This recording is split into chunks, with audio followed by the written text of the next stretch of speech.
Welcome to Boring History for Sleep. Tonight's gentle descent into the past comes with a simple warning. You probably won't make it through this night. Not in a dramatic way, no swords, no screaming armies, but in the quiet, uncomfortable way that a mosquito might not make it through a blizzard. Still, you're here, wrapped up in a blanket, listening as the candlelight of imagination flickers on the walls of a long-forgotten village. So let's wander there together, quietly. Before we begin, go ahead and like the video if you're already half asleep or half curious, whichever feels truer. And tell me in the comments, where are you listening from? And what time is it right now? Medieval villagers never knew the hour, and neither do most night owls. It feels right to join them. Now, let's ease into tonight's journey. You wake up, or rather, you regain consciousness from the rough straw that passes for a bed. The air smells faintly of smoke, dirt, and something that's either soup or a small rodent incident. The year is somewhere in the 14th century, though you wouldn't know that. Calendars are for monks and noblemen. You live by the rhythms of sunrise and frost. Outside, the village is only just stirring. Wooden roofs huddle under a low grey sky. Chickens gossip in the mud, and the faint ringing of a blacksmith's hammer echoes from somewhere beyond the cottages. You pull on a tunic that has probably seen more winters than you have, and you brace yourself for another day of survival disguised as routine. It's cold, colder than you expected for a temperate region. Medieval England, let's say. Historians still debate whether the so-called Little Ice Age had truly begun, but you're not in a position to care. You can see your breath when you exhale, and the single room you share with 5 other souls is barely large enough to fit a sigh. You shuffle toward the hearth, which is nothing more than a shallow pit filled with yesterday's embers. Someone has already started stirring a pot of something beige. Porridge, perhaps. Or a beige mystery that's been reheated too many times to remember what it once was. You sit by the smoke hole, blinking through the haze that never really leaves this home. Here's your first survival problem. Ventilation. Most cottages have no chimneys yet, just a hole in the roof where the smoke escapes when it feels like cooperating. The result is a perpetual fog that settles into your lungs and your clothes. It's estimated that the average medieval villager inhaled as much smoke in a year as a modern person living inside a barbecue pit.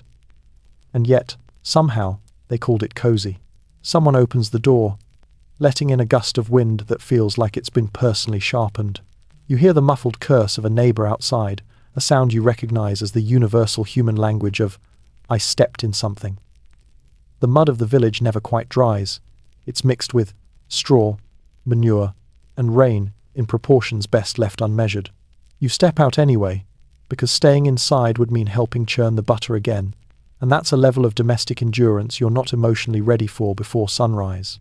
The path is lined with crooked cottages, each with its own version of leaning dangerously. Smoke curls from the occasional rooftop hole like exhausted sighs. The village smells like 1,000 small fires, each one fighting the damp air. There are no paved roads, no lamplight, no sound of metal wheels, just the occasional cluck, cough, or prayer whispered toward indifferent clouds. You pass the communal well, the heart of the settlement. Women in woolen dresses haul up buckets with arms that could out-wrestle your modern gym instructors. They nod at you, not unkindly, but with the look of people who have already milked, cooked, and cleaned before you even found your shoes. The social hierarchy here is simple. Survival first, manners second. A child runs by, barefoot, holding a stick like it's a sword. His laughter cuts through the cold, a reminder that humans have always been good at pretending fun into existence. The stick is his Excalibur, the puddle his battlefield, and the mud, well, the mud is eternal. You think about washing your hands, but the well water is icy, and you've just learned from someone's muttered superstition that washing too often invites sickness. There's your first weird cultural tidbit of the evening. In much of the Middle Ages, clean was often equated with suspiciously untrustworthy. Dirt was honest. Dirt was proof of labor. The only people who smelled nice were clergy and corpses. You walk toward the village edge, where the fields begin brown and sleeping under the frost. The ploughmen are already out there, bent silhouettes against the mist. One of them waves, perhaps wondering why you're just standing there with the distant expression of someone mentally composing YouTube script. You wave back, realizing that your modern boots would have been a luxury beyond imagination. Most villagers owned one pair of shoes, maybe two, if they were the local success story. By midday, the air warms just enough to remind you that you're still under a sun. The bell from the small wooden church rings once, though no one seems to hurry. Bells here are less about punctuality and more about hope, soft reminders that the day hasn't swallowed you yet. Your stomach rumbles. Lunch is not a meal so much as an event of opportunity. Maybe some coarse bread, a spoonful of beans, or if fortune smiles, a bit of salted pork. It's hard to say which is rarer meat or teeth strong enough to chew it. As you walk back toward your smoky cottage, you can't help but admire the resilience around you. Every gesture, every fire tended, every bucket carried, feels like a quiet defiance against time itself. Life here is brutal. Yes, but it's also strangely beautiful in its stubbornness. The day has barely begun, and already you're exhausted just watching it unfold. Maybe survival isn't about courage or faith or strength, it's about repetition, the kind that wears you down, soft as a prayer, steady as the fog. You look around at the faces of your neighbors, worn, weathered, but alive, and realize that for them this is enough. For you, the pampered traveler from the future, it's a miracle you've lasted this long. And night hasn't even arrived yet.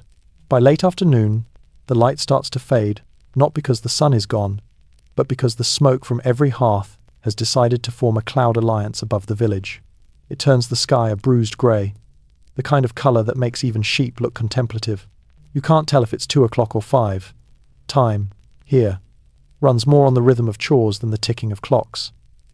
You hear a rhythmic creaking nearby a mill wheel, groaning like an old man with gossip. You follow the sound, stepping over puddles that seem to multiply when you look away. The path takes you past a pen of pigs, where one of them eyes you suspiciously, as if wondering whether you've come to negotiate rent. The pig is probably right to be suspicious. In a place where every calorie counts, friendship with livestock is a short-term emotional investment. At the mill, you watch as 2 men wrestle with sacks of grain, muscles straining under layers of wool and grit. The wheel turns lazily in the slow-moving stream, its wooden teeth clacking like a patient clock. This grain grinding into coarse flour is the invisible heartbeat of the village. Without it, no bread, and without bread, no one gets to complain about anything else. A woman nearby is bent over a washtub, scrubbing a tunic with a determination that could move mountains. You realize that medieval washing isn't so much cleaning as it is reducing visible mud to a decorative pattern. Soap is rare, made of animal fat and ash, and smells like the ghost of a bonfire. Still, it's better than nothing unless, of course, you prefer your clothes in their natural smoky musk. Historians still debate whether people of the Middle Ages could actually smell the stench that modern noses would collapse under, or if their senses simply gave up out of mercy. You take a moment to breathe in the air, which somehow manages to be both sharp and heavy. There's something grounding about it, though an honesty. The smell of burning wood and earth.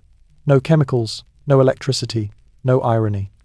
Just the quiet exhaustion of life continuing because it must.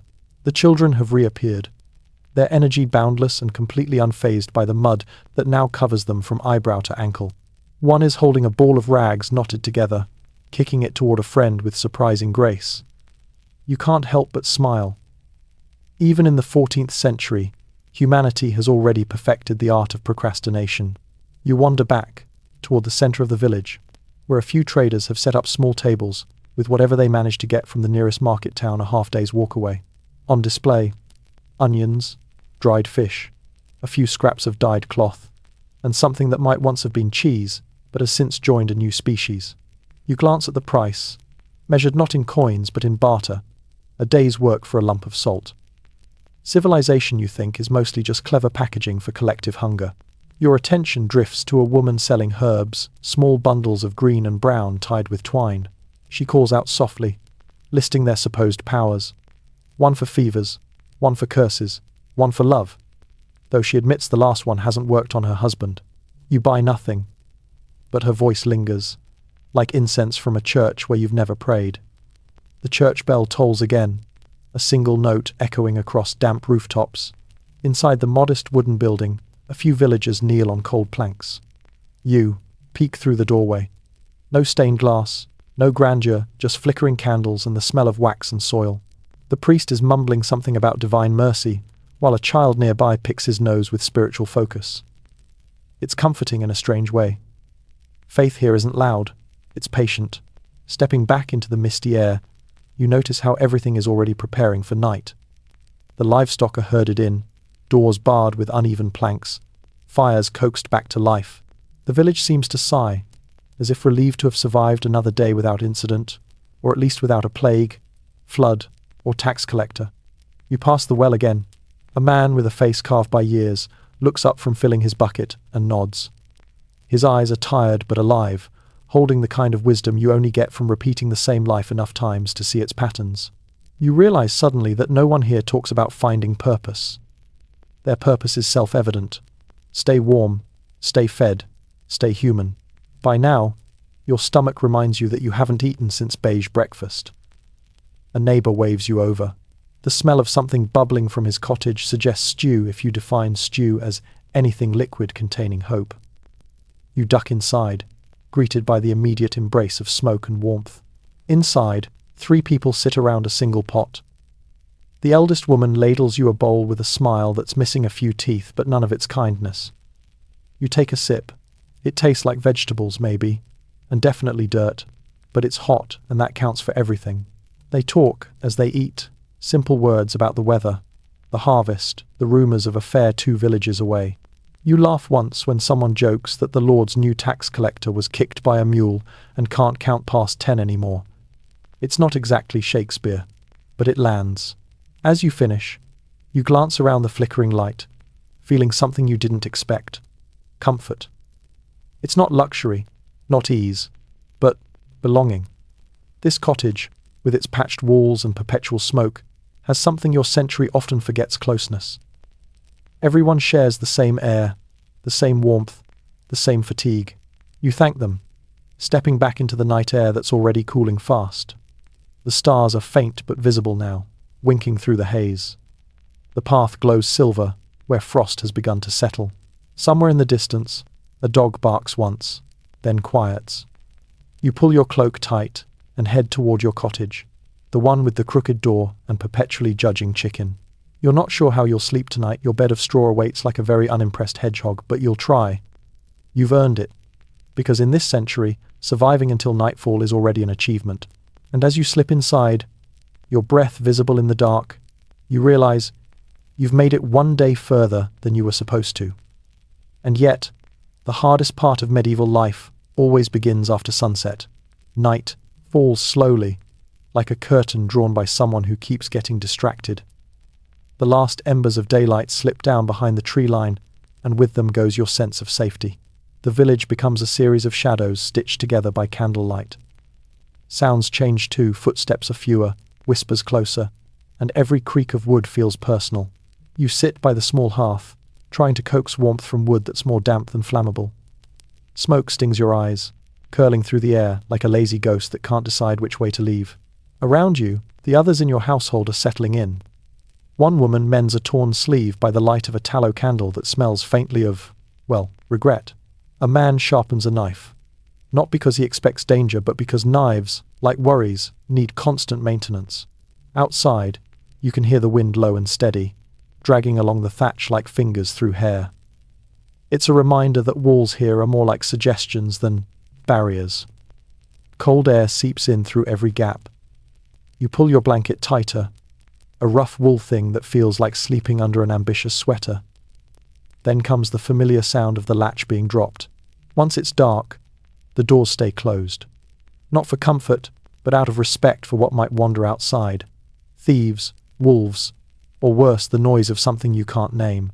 The Middle Ages may be rooted in faith, but faith hasn't entirely replaced fear. You remember hearing that people once believed witches rode the night air, and that black cats weren't pets so much as freelance demons. Historians still debate whether these beliefs came from genuine superstition or just a deep need to blame someone when the goats disappeared. The room grows quieter. A few snores rise early, like musicians tuning before the main performance. You find your corner of straw and lie down carefully, trying to avoid the harder stems that jab like bad memories. The roof creaks in response to the wind, and a single drop of something cold lands on your face. Rain. You hope. Sleep doesn't come easily here, The night is long, and your mind keeps listening to mice gnawing in the thatch, to the soft rustle of someone turning in their sleep, to the faint drip of water finding its way down a beam. You try to count the sounds, but you lose track after the fifth snore. Your body itches faintly, and then more insistently. Congratulations, you've met your first medieval roommates, fleas. They are loyal, prolific, and tragically immune to eviction. You scratch and sigh, because comfort in this century is less about peace and more about acceptance. Somewhere outside, a distant howl echoes across the fields. It's probably just a dog, though your half-asleep brain insists on picturing something larger, hungrier. You listen for a while, then decide it's safer not to think about it. The villagers have no street lamps, no night guards, no sense of who or what moves beyond the pale of firelight. Night belongs to the unknown, and everyone respects that lease agreement. You shift on the straw, watching how the orange glow of the fire paints the beams above you. The smoke curls lazily upward, escaping through the roof hole where the stars peek through. They look cold and ancient stars that watched this same cottage, this same kind of night, centuries ago. There's a strange comfort in that. You're both small and infinite, a passing spark in a long, smoky lineage. Your mind drifts toward humor, because what else can you do? You think about how modern people complain when the Wi-Fi goes out. You, meanwhile, would be thrilled just to have dry socks and an absence of rodents in your pillow. Survival here doesn't come with notifications or status updates, just another sunrise. If you're lucky, someone in the room coughs a deep, rattling sound. It's the sort of cough that feels like it's been passed down through generations. Illness here is a constant house guest, and not a polite one. People share everything: air, space, germs, and sometimes even blankets. You remember that medieval villages weren't exactly health retreats. The common cold had ambitions. Still, you close your eyes and try to rest. You think of the day, the mud, the labor, the smoke, the laughter, the small kindnesses that somehow survive even in a place this harsh. You picture the old man by the well, the children with their rag ball, the woman selling herbs that smelled like history itself. You start to feel not exactly at peace, but something close to it, a kind of tired gratitude. A few minutes or maybe hours pass.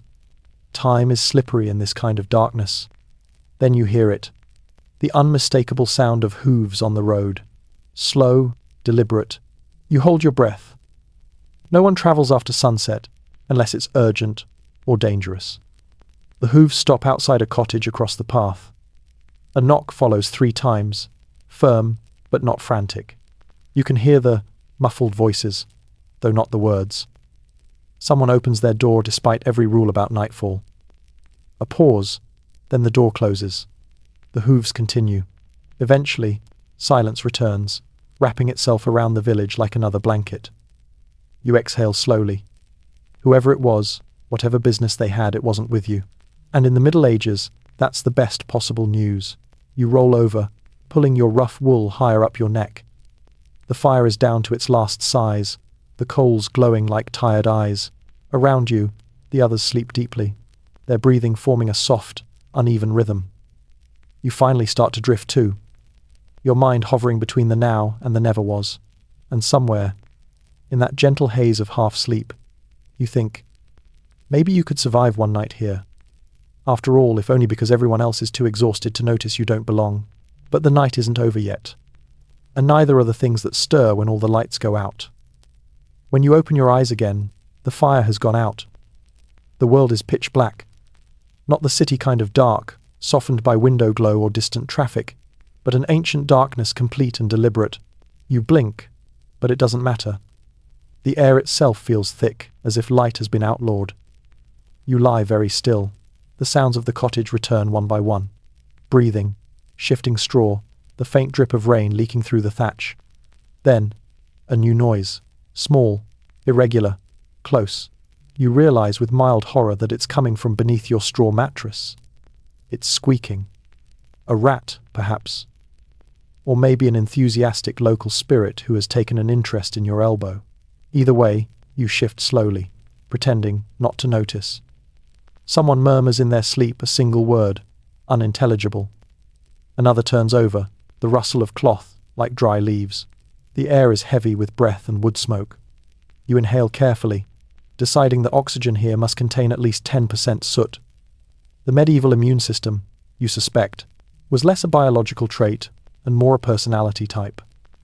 Outside, the wind changes direction, carrying with it a faint bell sound. It's distant, hesitant. You wonder for a moment if it's the church's bell. Then you remember. It's too late for prayer, too early for work. Bells at this hour usually mean only one thing: someone has died, or someone is warning that something has arrived. You sit up a little. Your blanket, heavy and scratchy, resists the motion. The others don't stir. You feel ridiculous, sitting upright in the dark like an overcautious squirrel. But you can't help it. Curiosity is stronger than fear, at least until it isn't. The bell fades. You exhale. Probably just the wind, or a cow with strong opinions. You lie back down, but sleep refuses to return. Instead, you find yourself thinking about what night really means here. For you, it's relaxation, quiet playlists, blue light, and the luxury of electricity. For them, it's survival, no locks, worth trusting, no light past the hearth, no reason to move once the door is bolted. The night isn't an aesthetic, it's a boundary. In most medieval villages, people didn't sleep in one long stretch. They had what's called first sleep and second sleep, a kind of natural intermission. They'd wake around midnight, talk quietly, tend the fire, sometimes even pray or, well, take advantage of the privacy that darkness affords. Then they'd drift back off until dawn. Historians still debate why this pattern faded, but one theory blames the arrival of artificial light. Once people could stretch the day, they stopped honoring the pause in between. You realize that you're living the experiment. You're awake between first and second sleep, and there's something strangely peaceful about it, like standing between thoughts. The world feels smaller, but closer. You reach for the small clay cup beside your bed. The water is cold, tasting faintly of ash and minerals. You sip, anyway, trying not to think about what may have drifted into it overnight. The door creaks. Your heart, which has been doing an excellent job of pretending it's asleep too, suddenly wakes up. The latch moves slightly, as if touched by a cautious hand or the wind. Probably the wind. You tell yourself this several times, as though repetition makes it truer. Then, a soft scraping sound. Not loud, not urgent, but unmistakable. You remember what you heard earlier, the horse hooves, the midnight visitor. Maybe it's nothing. Maybe it's that same person, wandering back, realizing they forgot their existential dread. The scraping stops. Silence again. You exhale through your nose, because apparently even breathing loudly feels unsafe now.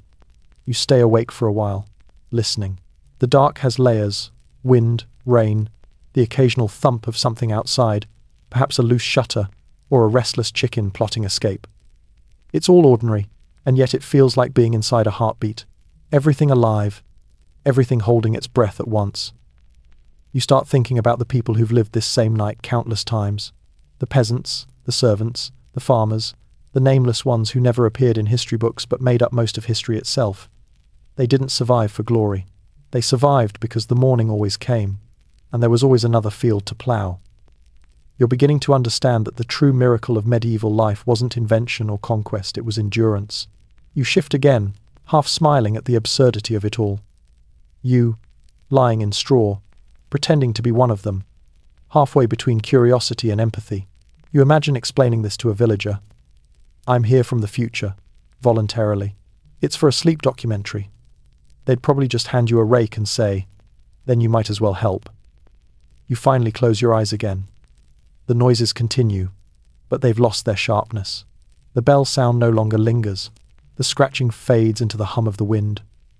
Your mind starts to melt at the edges, softening into half-dreams of flickering candles, muddy paths, and endless quiet. And just as you begin to drift, there's a faint knock.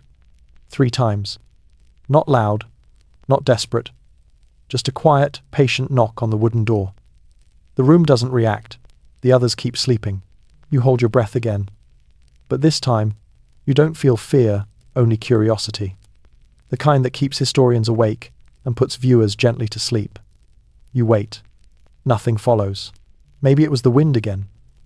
Or maybe it was something else, something ancient, polite, and punctual. You decide that, either way, you're not answering. Not tonight. Morning finds you before you find it. A pale light pushes through the cracks in the thatch, thin as milk spilled across the sky. You're still half dreaming when the sound of roosters begins loud, unrepentant, and staggered, like a poorly organized choir. Your body protests, every joint stiff from straw and cold. You've survived the night, technically, though it feels less like triumph and more like a successful experiment in discomfort. The door creaks open, cold air rushes in, swirling smoke and dust like a miniature storm. One of your housemates mutters something resembling a prayer, or maybe just a complaint aimed at existence. The day has begun, whether you like it or not. Outside, the village looks reborn, but not refreshed. The frost still clings to the fences, glittering faintly under the grey sky.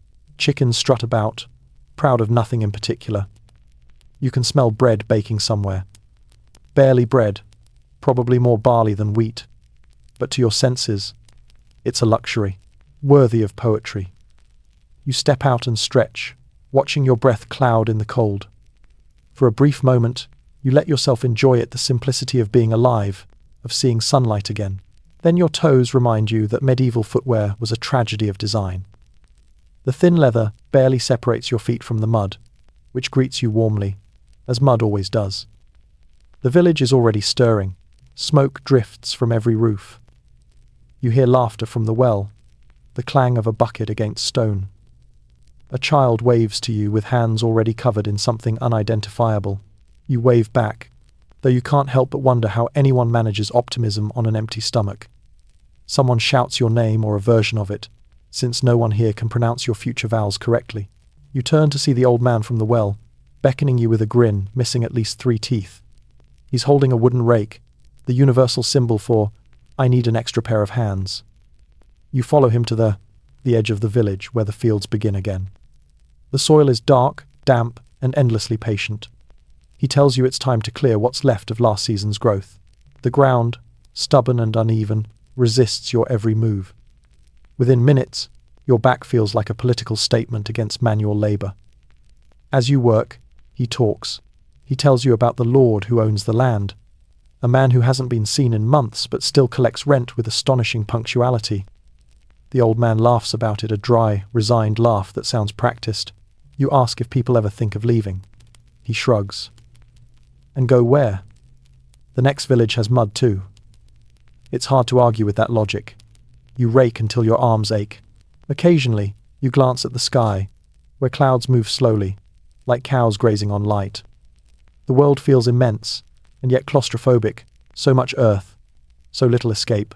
A young woman walks by with a bundle of twigs on her back. She nods politely. You nod back, realizing she's carrying what will become tonight's fire. Every stick matters here.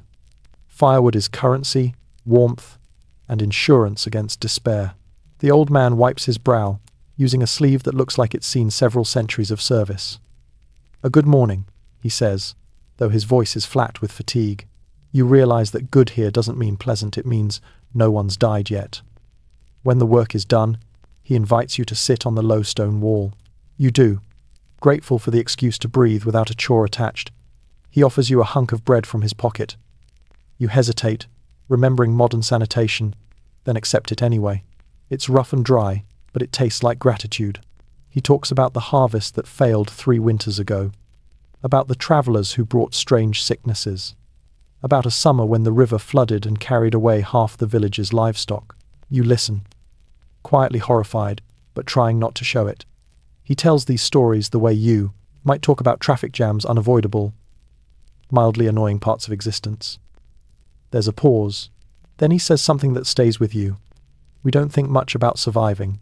We just do it, like breathing or complaining. You laugh softly, and he joins you. For a moment, you're just 2 humans sitting in the cold, connected by the ancient joke that life has always been too much and not enough at the same time. A bell rings again, dull and uneven. Time for midday prayer, though few will go. Religion here isn't constant piety. It's background music. The villagers believe enough to be afraid, but not enough to take days off work. As you stand, your muscles protest like angry unions. You stretch, nearly slipping in the mud. The old man chuckles. "Careful," he says. "The mud remembers everyone." Back in the village, people are preparing for the day's small trades. You pass a woman spreading herbs on a cloth to dry mint, sage, maybe nettle. She explains, without prompting, that nettle soup cures fevers. Then she adds, with a wry smile, or maybe it just keeps you too busy scratching to notice them. You admire her honesty. Nearby, a group of children are gathering by the church, throwing stones at an old wooden post. They play with an intensity that modern screens could never replicate. You overhear one arguing that the game is blessed by Saint Sebastian himself, which is probably both theologically wrong and adorably confident. The air grows heavier by afternoon, clouds thickening into a soft grey ceiling. You sense rain coming. Villagers move faster, collecting laundry and livestock. You find yourself helping, instinctively now, as if centuries of muscle memory are being written into you. It feels oddly right. Then, just as the first drops fall, you glance toward the forest beyond the fields. For the first time, you notice something, an outline where the trees bend away. A path, narrow, half forgotten, leading deeper into the unknown. No one else seems to look that way. The villagers avoid it with the unconscious choreography of people who've learned not to question certain absences. You ask the old man about it. He doesn't look up from tying his bundle of kindling. "That's the old road," he says simply. "We don't use it now." You wait for an explanation, but none comes. The rain starts properly, then steady, cold, cleansing. The smell of wet earth rises like incense. The villagers scatter, laughing and cursing in equal measure.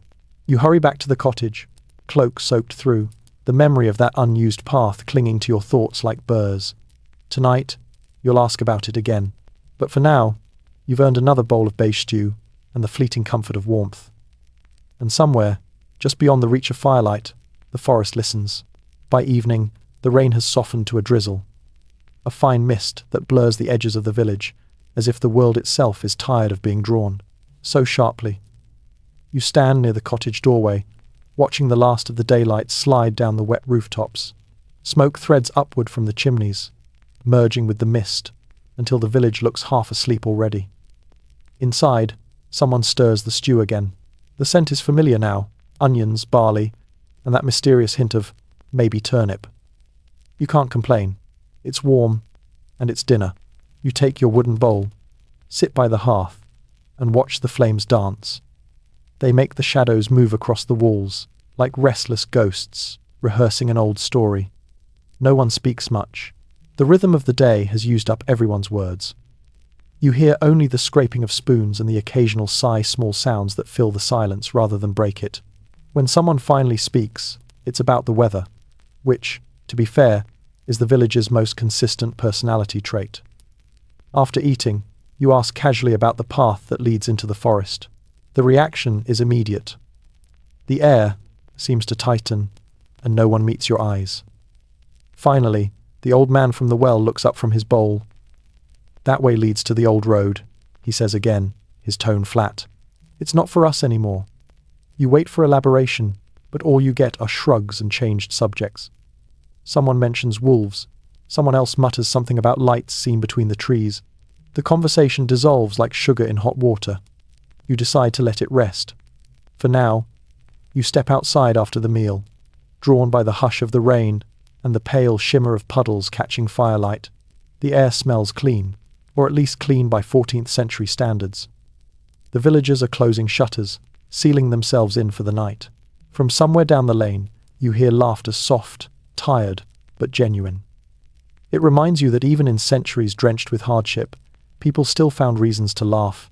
Maybe that's humanity's oldest habit. The rain stops. The last light fades. You look toward the forest, again. From here, it's a dark wall of branches, breathing quietly under the night sky. The path you noticed earlier is still there, a thin scar cutting through the trees. The wind stirs it gently, as though trying to erase it. You remember something you once read about medieval folklore, how forests were both feared and revered. They were places of danger, yes, but also of mystery, of freedom from the Lord's taxes and the priest's sermons. Historians still debate whether the stories of haunted woods came from real threats or from the imagination of exhausted peasants who needed an excuse not to fetch more firewood. A shout breaks your thoughts. Someone has slipped in the mud near the well. You rush over to help, boots squelching, and find the herb woman you met earlier. She laughs, waving off your concern. "The ground's got hands tonight," she says, wiping her palms on her apron. You help her gather her scattered herbs, now damp and fragrant. The smell of mint and earth fills the air, oddly comforting. As you hand her the last bundle, she glances toward the forest. "Don't go that way," she says softly. "Not unless you like strange company." You ask what she means. She just shrugs, the kind of shrug that says she's told you enough. "Old road remembers too much," she murmurs, and then she's gone, her silhouette melting into the grey light of a lantern. You stand for a while, watching the mist gather over the fields. Every sound is sharper now, the drip of water from the eaves, the lowing of a cow, the creak of a door being barred for the night. You realize how fragile the boundary is between this small circle of warmth and the vast, indifferent dark beyond. When you finally return to your cottage, the fire has been rebuilt. The room glows softly, shadows flickering across tired faces. Someone is humming a tune with no clear melody but enough rhythm to quiet the air. You sit near the hearth, letting the warmth undo the cold in your bones. There's a kind of intimacy to medieval nightfall. The world shrinks to the reach of your firelight, and every breath, every flicker, feels personal. You think about your own time, where darkness is optional and silence is rare. Here, it's the opposite. The night decides everything, and humans adapt. You lie down again on your bed of straw. It's damp around the edges, but you're too tired to care. The others settle in, murmuring prayers or gossip or both. It's hard to tell the difference. You close your eyes, and for a moment you almost believe you belong here. Then, faintly, through the wooden walls, you hear something that doesn't belong to wind or rain. A distant, rhythmic thudding. Hooves again. Slow, deliberate, coming from the direction of the forest. You hold still. No one else reacts. The sound passes, fading until it's swallowed by the night. You release your breath, half smiling despite the chill that creeps up your spine. Strange company. "The herb," the woman said. Maybe she was right, maybe not. Either way, you pull the blanket tighter, whisper a good-natured curse at the draft sneaking under the door, and let the world go dim again. The fire crackles softly beside you, patient as time. And somewhere, in the black expanse of the forest, something moves just enough to remind you.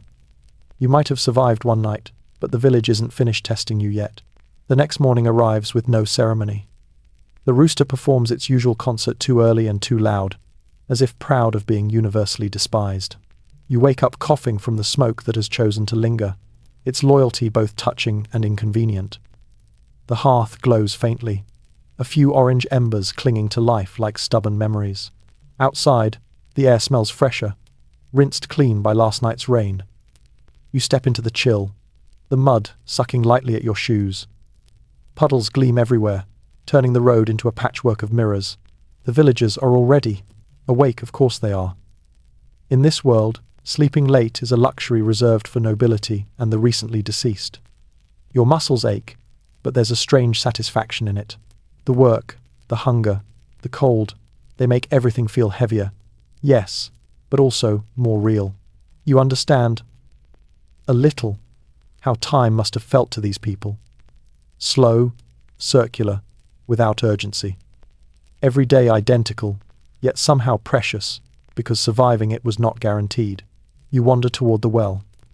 The old man is there again, hauling up a bucket with the calm resignation of someone who has made peace with gravity. "You're still here," he says, smiling faintly. "Didn't expect you'd last this long." You laugh. Barely did, you admit.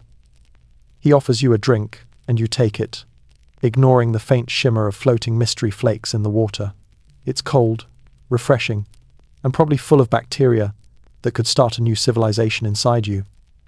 But you drink anyway, because politeness is timeless. The herb woman appears soon after, her basket full of damp greens. She glances at you briefly and says, "You didn't go walking, did you?" Her tone is casual, but her eyes are not. "Just to the well," you reply. She nods, then lowers her voice. "Someone saw lights last night, near the trees." "Lanterns?" you ask. She shakes her head. "Too many, too far apart, and moving the wrong way." She tightens her shawl and walks off without another word. You're left standing by the well, the bucket creaking on its rope, the air suddenly colder. You spend the morning helping patch the cottage roof. It's an exercise in humility, your hands are soft, your balance questionable, and the ladder feels like it was built by someone who didn't believe in ladders. Each gust of wind makes the whole structure sigh. You nail, you curse softly, you nearly drop a tile on the chicken who seems determined to supervise your work. From up here, the village looks like a cluster of stories huddled together against time. You can see the fields stretching out in every direction, the small church, the path that leads to the forest's edge. The sight of it, the dark, patient trees, pulls at your curiosity like a loose thread. What is out there? Wolves? Bandits? Ghosts? Or just the imagination of people with too much darkness and too little explanation? By midday, your back feels like it has staged a rebellion, and your hands are decorated with blisters. You climb down, triumphant mostly for still being upright. Someone hands you a hunk of bread, which you accept like it's a medal. Lunch is eaten in near silence again. The stew is thicker today, less water, more flavour. Or perhaps your standards have simply lowered to historical accuracy. As you eat, you listen to the rhythm of the room. Spoons, murmurs, the pop of the fire. Domestic music from before electricity existed. After the meal, the old man tells you a story. It begins, as all proper stories do, with, "Back in my grandfather's day." He speaks of a time when the forest path was used freely, when it led to another settlement beyond the ridge. But then, one winter, the travellers stopped coming. The road fell silent. Those who went to find them never returned. "So we let the forest take it back," he says, as if describing a natural law. "Better to forget some things." You ask if he believes the road is cursed. He smiles thinly. Curses are for people who think they're interesting enough to be noticed. The forest doesn't curse. It just waits. That evening, the mist returns thicker this time. You can't see the church spire from your doorway. Everything is grey and muffled, like the world is holding its breath. The villagers move quietly, finishing their chores before dark. No one wants to be outside after the bell. You sit near the hearth again, repairing a tear in your cloak with clumsy stitches. The conversation drifts lazily through the room. Someone mentions a fair happening 2 days' walk away. Someone else jokes that the Lord's messenger must have taken a wrong turn into hell, which, in this climate, is entirely plausible. You listen and smile, but your thoughts keep returning to the forest, the lights, the road. You think about how fear becomes tradition, and tradition becomes truth. In a world without news or certainty, stories are the only maps people have. Later, when everyone begins to settle for the night, you lie awake a little longer. Through the smoke hole above, you can just make out the faint glimmer of stars. The mist moves like breath over the rooftops. You hear a few distant sounds, a door closing, a cartwheel rolling on damp soil, then something stranger, faint singing. At first, you think it's someone in another cottage. But the melody doesn't fit. The rhythm is too slow, too even. It sounds like wind carrying words you can almost recognize. You strain to listen. The notes rise and fall like someone humming through the trees. You tell yourself it's nothing. You tell yourself it's the wind. You tell yourself that no one actually sings in the forest at midnight, unless they're either saints or fools. And yet, lying there under your scratchy blanket, you feel the pull of it, the quiet dare of curiosity, the same instinct that once pushed explorers to cross oceans, scholars to open tombs, and you to press play on this video instead of going straight to sleep. The song fades. The night holds still. You close your eyes and whisper to yourself, "Tomorrow, maybe. Just a look." But even as you think it, the forest seems to whisper back. Not in words, just in the rhythm of the wind through the branches. Something between a sigh and an invitation. You pull the blanket up to your chin, smirk to yourself, and mutter the modern equivalent of a medieval prayer. This is how horror movies start. And then finally, you drift into sleep knowing, somehow, that the forest will still be waiting when you wake. Dawn comes wrapped in fog. The world outside your cottage looks unfinished, pale shapes of rooftops, half-seen fences, the faint outline of the church steeple like a finger raised in warning. You rise from your straw bed slower than usual, every muscle protesting yesterday's roof experience. Smoke from the hearth curls around the beams, the air thick with the smell of wet wool and ash. Someone mumbles a prayer. Someone else sneezes with biblical force. You step outside into the grey silence. The frost has softened, and the ground squelches underfoot, eager to reclaim your shoes. A few villagers move through the haze, their voices muffled, their outlines ghost-like. Everything feels distant, like a dream you haven't fully re-entered. The forest looms beyond the fields, closer somehow, though you know it hasn't moved. The mist gives it personality, as if it's leaning forward to listen. You tell yourself you're just imagining it. Medieval. Mornings do that. They erase the border between the ordinary and the otherworldly. At the well, the old man is absent. It's strange. He's usually the first to arrive. Instead, the herb woman is there, rinsing her hands. He's gone to check on his cousin, she says, without looking up. Then, after a pause, or so he said, you raise an eyebrow. Gone where? Past the ridge, she replies. Her tone suggests that no sensible person would need to ask where the ridge leads. He left before sunrise. Said he had something to fetch, maybe from the old road. You feel a ripple of unease, subtle but persistent. Is that safe? She shrugs. Depends what you mean by safe. Sometimes safe means boring. He was never fond of boring. You decide not to push it. There's a kind of rule here. Questions are like doors. Open too many, and something will step through. The morning drags on slowly. You help with small chores, fetching water, mending tools, pretending not to inhale too deeply near the compost pile. The simplicity of the work is almost meditative, until a faint commotion ripples through the village near noon. 2 boys come running from the fields, faces pale, breath visible in the cold. You can't catch every word through their frantic explanations, but one phrase repeats, the forest edge. People gather near the path where the fields meet the trees. The air feels heavier there, quieter. The mist has thinned, but not enough to reveal everything. You follow the murmurs and find the old man's rake lying on the ground, its wooden handle cracked in half. No footprints, no signs of a struggle.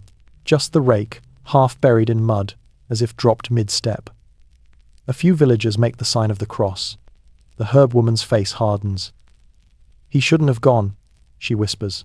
The forest keeps what it's owed. You open your mouth to ask what that means, but stop. Everyone else is already walking away, slowly, silently, as if acknowledging something ancient and inevitable. That afternoon, work continues as usual, or rather, people pretend it does. Tools clatter, animals are fed, bread is baked. But there's a tension in the air, a stiffness in every movement. You hear no laughter today, no casual banter. Even the children play more quietly, their games subdued by the invisible weight of something missing. You find yourself glancing toward the forest more often, half expecting to see the old man stepping out, muddy and cursing. But he doesn't. Only the wind stirs the branches, making them creak like old doors. By evening, you can't help yourself. You walk to the edge of the field, stopping where the grass turns to leaf litter. The air smells different here, colder, sharper. The forest hums faintly, a sound that might be the wind or might be memory. You take one cautious step forward. The ground is soft, the moss slick beneath your boots. You hear a faint drip of water somewhere deeper inside. A raven caws once, its voice hollow. For a moment, you feel a strange calm, like the stillness before rain. Then you see it's something faint, pale, moving between the trees. A flicker of light, not fire, not moonlight. A glow, too smooth, too steady, almost human-shaped. You freeze. The forest doesn't move. Neither do you. Then, as quickly as it appeared, the light disappears. Just gone. You exhale, realizing you've been holding your breath. Definitely not going in there, you whisper, because speaking helps make bravery sound intentional. You step back, slowly, until your boots find mud again instead of moss. When you return to the cottage, the others are quiet. The herb woman meets your eyes, says nothing, but nods once like someone acknowledging a secret you've just joined. Later, by the fire, you hear someone tell a story about the night watchers. Old spirits said to walk the edges of villages that forget their dead. They take the shapes of familiar faces. The story goes to remind the living of unfinished things. Historians, of course, still debate whether such tales were metaphors for memory or just convenient explanations for vanishing neighbors. Either way, no one argues out loud. You lie down again, the crackle of the fire masking the faint sound of wind through the trees. You tell yourself the old man will be back tomorrow, that he's just lost, or maybe just tired. But you also remember the light, the way it glowed without flicker, the way it didn't cast a shadow.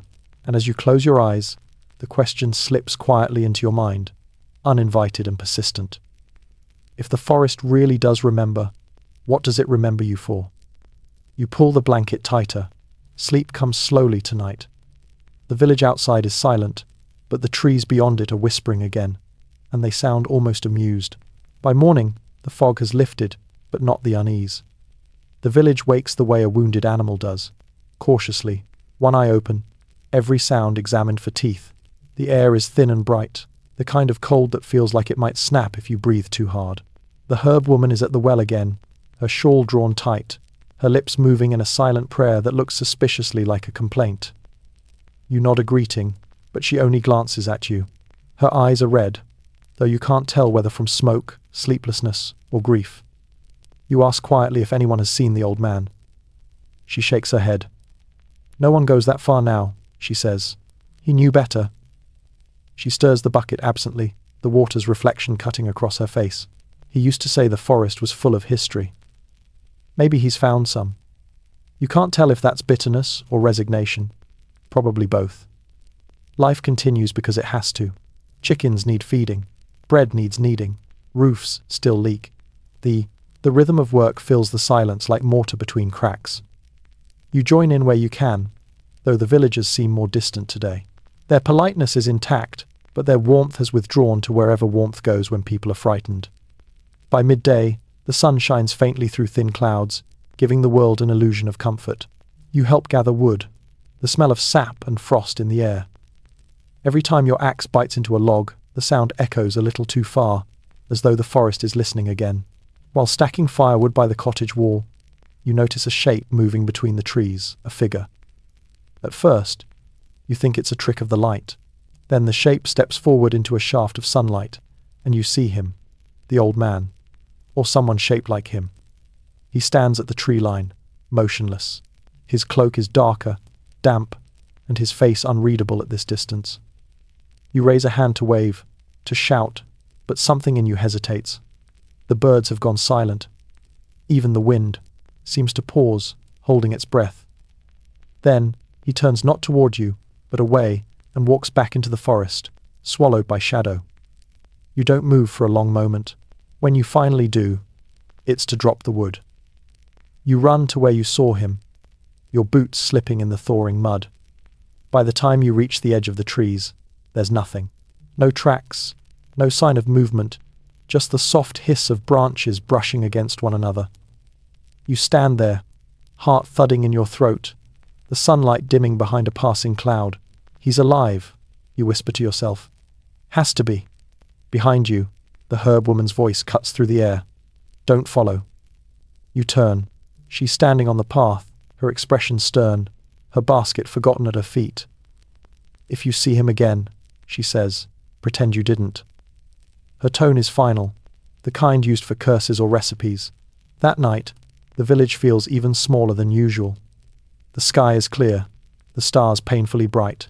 The fire in your cottage burns low, painting everyone's faces in shades of amber and fatigue. Conversation drifts around small topics. The weather, the grain, a rumor of a new tax. But beneath it all hums the same quiet fear, the kind that doesn't need to be named because everyone already knows its shape. Someone mentions seeing strange footprints near the church. Another claims their cow refused to leave the stall this morning. Everyone laughs softly, but no one sounds amused. You stare at the flames until your eyes blur. It's strange how quickly humans adapt to dread. It becomes routine, like hunger or the cold. You feel tired, but not sleepy. Curiosity buzzes under your skin like a mild fever. When the others drift to bed, you stay awake. The night outside is sharp and blue. You can hear the faint trickle of water, somewhere melting frost running toward the stream. You tell yourself you'll just step out for a minute, just to breathe, just to prove that nothing is waiting. In the dark, the door creaks softly as you push it open. The air smells of smoke and damp wood. The village is asleep, the cottages crouched under their thatched roofs like old dogs guarding their warmth. You walk toward the edge of the fields, your footsteps careful on the frost. The forest looms ahead, silent and full of breath. Moonlight spills between the branches, turning them silver. You stop where the ploughed earth ends, your heart oddly steady. Then you see it again, the light. Not one, but several this time, small and flickering, moving slowly between the trees. They sway like lanterns held by invisible hands. You watch, transfixed. For a moment, you think you hear faint voices, too soft to understand. You take one step forward. The ground crunches beneath your boot, loud in the stillness. The lights stop. A single one brighter than the rest turns toward you. Or perhaps it was already facing you, and you've only just noticed. You freeze, throat dry, heart pounding so. Loudly, it might wake the dead or attract them. Then, as if satisfied, the light dims, fades, and vanishes altogether. The others follow, swallowed by the forest's patient dark. You stand there until the cold starts to hurt. When you finally turn back, the village looks impossibly far away. Every cottage light seems fragile, temporary. You hurry toward it, hands trembling, trying to convince yourself that what you saw were travelers, monks, anything with normal explanations. Back inside, the fire has almost gone out. You sit beside it, rubbing your hands together, trying to ignore the way your palms shake. You glance toward the door more than once. Nothing moves. And yet, long after you've lain down, eyes half closed, you feel it. A flicker of light, faint and impossible, dancing on the other side of the wall like something searching for its way back in. You wake before dawn, though you're not sure you ever really slept. Your mind kept looping the same memory, the pale, lights moving through the trees, the way they seemed to breathe. For a while you tried to convince yourself they were lanterns, travelers, perhaps monks returning from pilgrimage. But even in the half-dreaming hours between midnight and morning, the lie didn't fit. The cottage is cold, the kind of cold that hums. You can see your breath. The coals in the hearth have died into dull grey circles. You push them with the poker and watch a few reluctant sparks rise, as if the fire itself would rather stay asleep. Everyone else still snores softly. For a strange moment you envy them how easily they trust the dark. When you finally step outside, the world is frozen still. A thin film of ice glazes every surface. The puddles are tiny mirrors. The straw on the roofs stiff and glittering. The sky is pink on one side, bruised blue on the other. The forest, of course, waits exactly where it always does, perfectly innocent. At the well, you find the herb woman again. She's grinding something, with a small stone mortar, muttering to herself. You hesitate before speaking. "I saw them," you say quietly. She doesn't look up. The lights? You nod. She spits into the dirt, a deliberate gesture, not an accident. Then you keep that to yourself. People start hearing things like that. They stop working. And we can't afford another bad season. What are they, you ask? Her eyes, when they finally lift, look older than yesterday. If you believe the priests, lost souls. If you believe the old ones, the forest's breath. Either way, they don't mean harm unless you follow. I didn't. Then you're still welcome at the fire. She says it like a proverb, like a line from a forgotten psalm, and goes back to grinding her herbs. The sound of stone on stone feels uncomfortably like time itself being worn down. Later that morning, a knock echoes on your cottage door. A rare sound, formal and sharp. You open it to find a man in a heavy cloak. His boots too fine, his face too smooth for a villager. He introduces himself as a messenger from the manor, sent to collect taxes and news. The villagers dislike both. He asks if anyone has gone missing. You exchange glances with the others. The herb woman speaks first. "One old fool took the wrong road," she says. "He'll come back or he won't." The messenger frowns. "Which road?" "The one we don't use," she answers, and that ends his curiosity. He stays just long enough to take bread, mutter something about the mud, and ride off again. The sound of his horse fades toward the hills. No one waves. Work resumes, though slower. You help repair a fence, but your attention keeps drifting toward the forest. It's not fear now, it's gravity. The unknown tugs at you, soft and persistent. The old man's rake still lies by the path, half buried in frost. No one's moved it. No one will. By evening, the clouds have gathered again, heavy and low. The air smells of snow. Inside the cottages, fires burn brighter. You can hear the murmur of prayers through thin walls. The villagers don't talk about the lights, but their silence has a shape. You eat your stew, the same beige miracle that sustained humanity for centuries, and listen to the rain begin.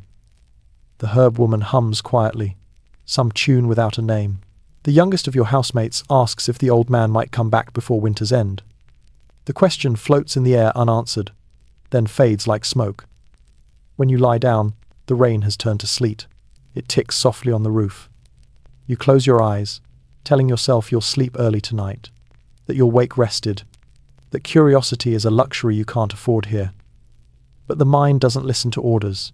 You keep seeing the forest, the faint pulse of light between the trunks, the shape that might have been the old man's face. You think of the messenger, so sure of the world's edges. You think of the herb woman, so sure of its depths.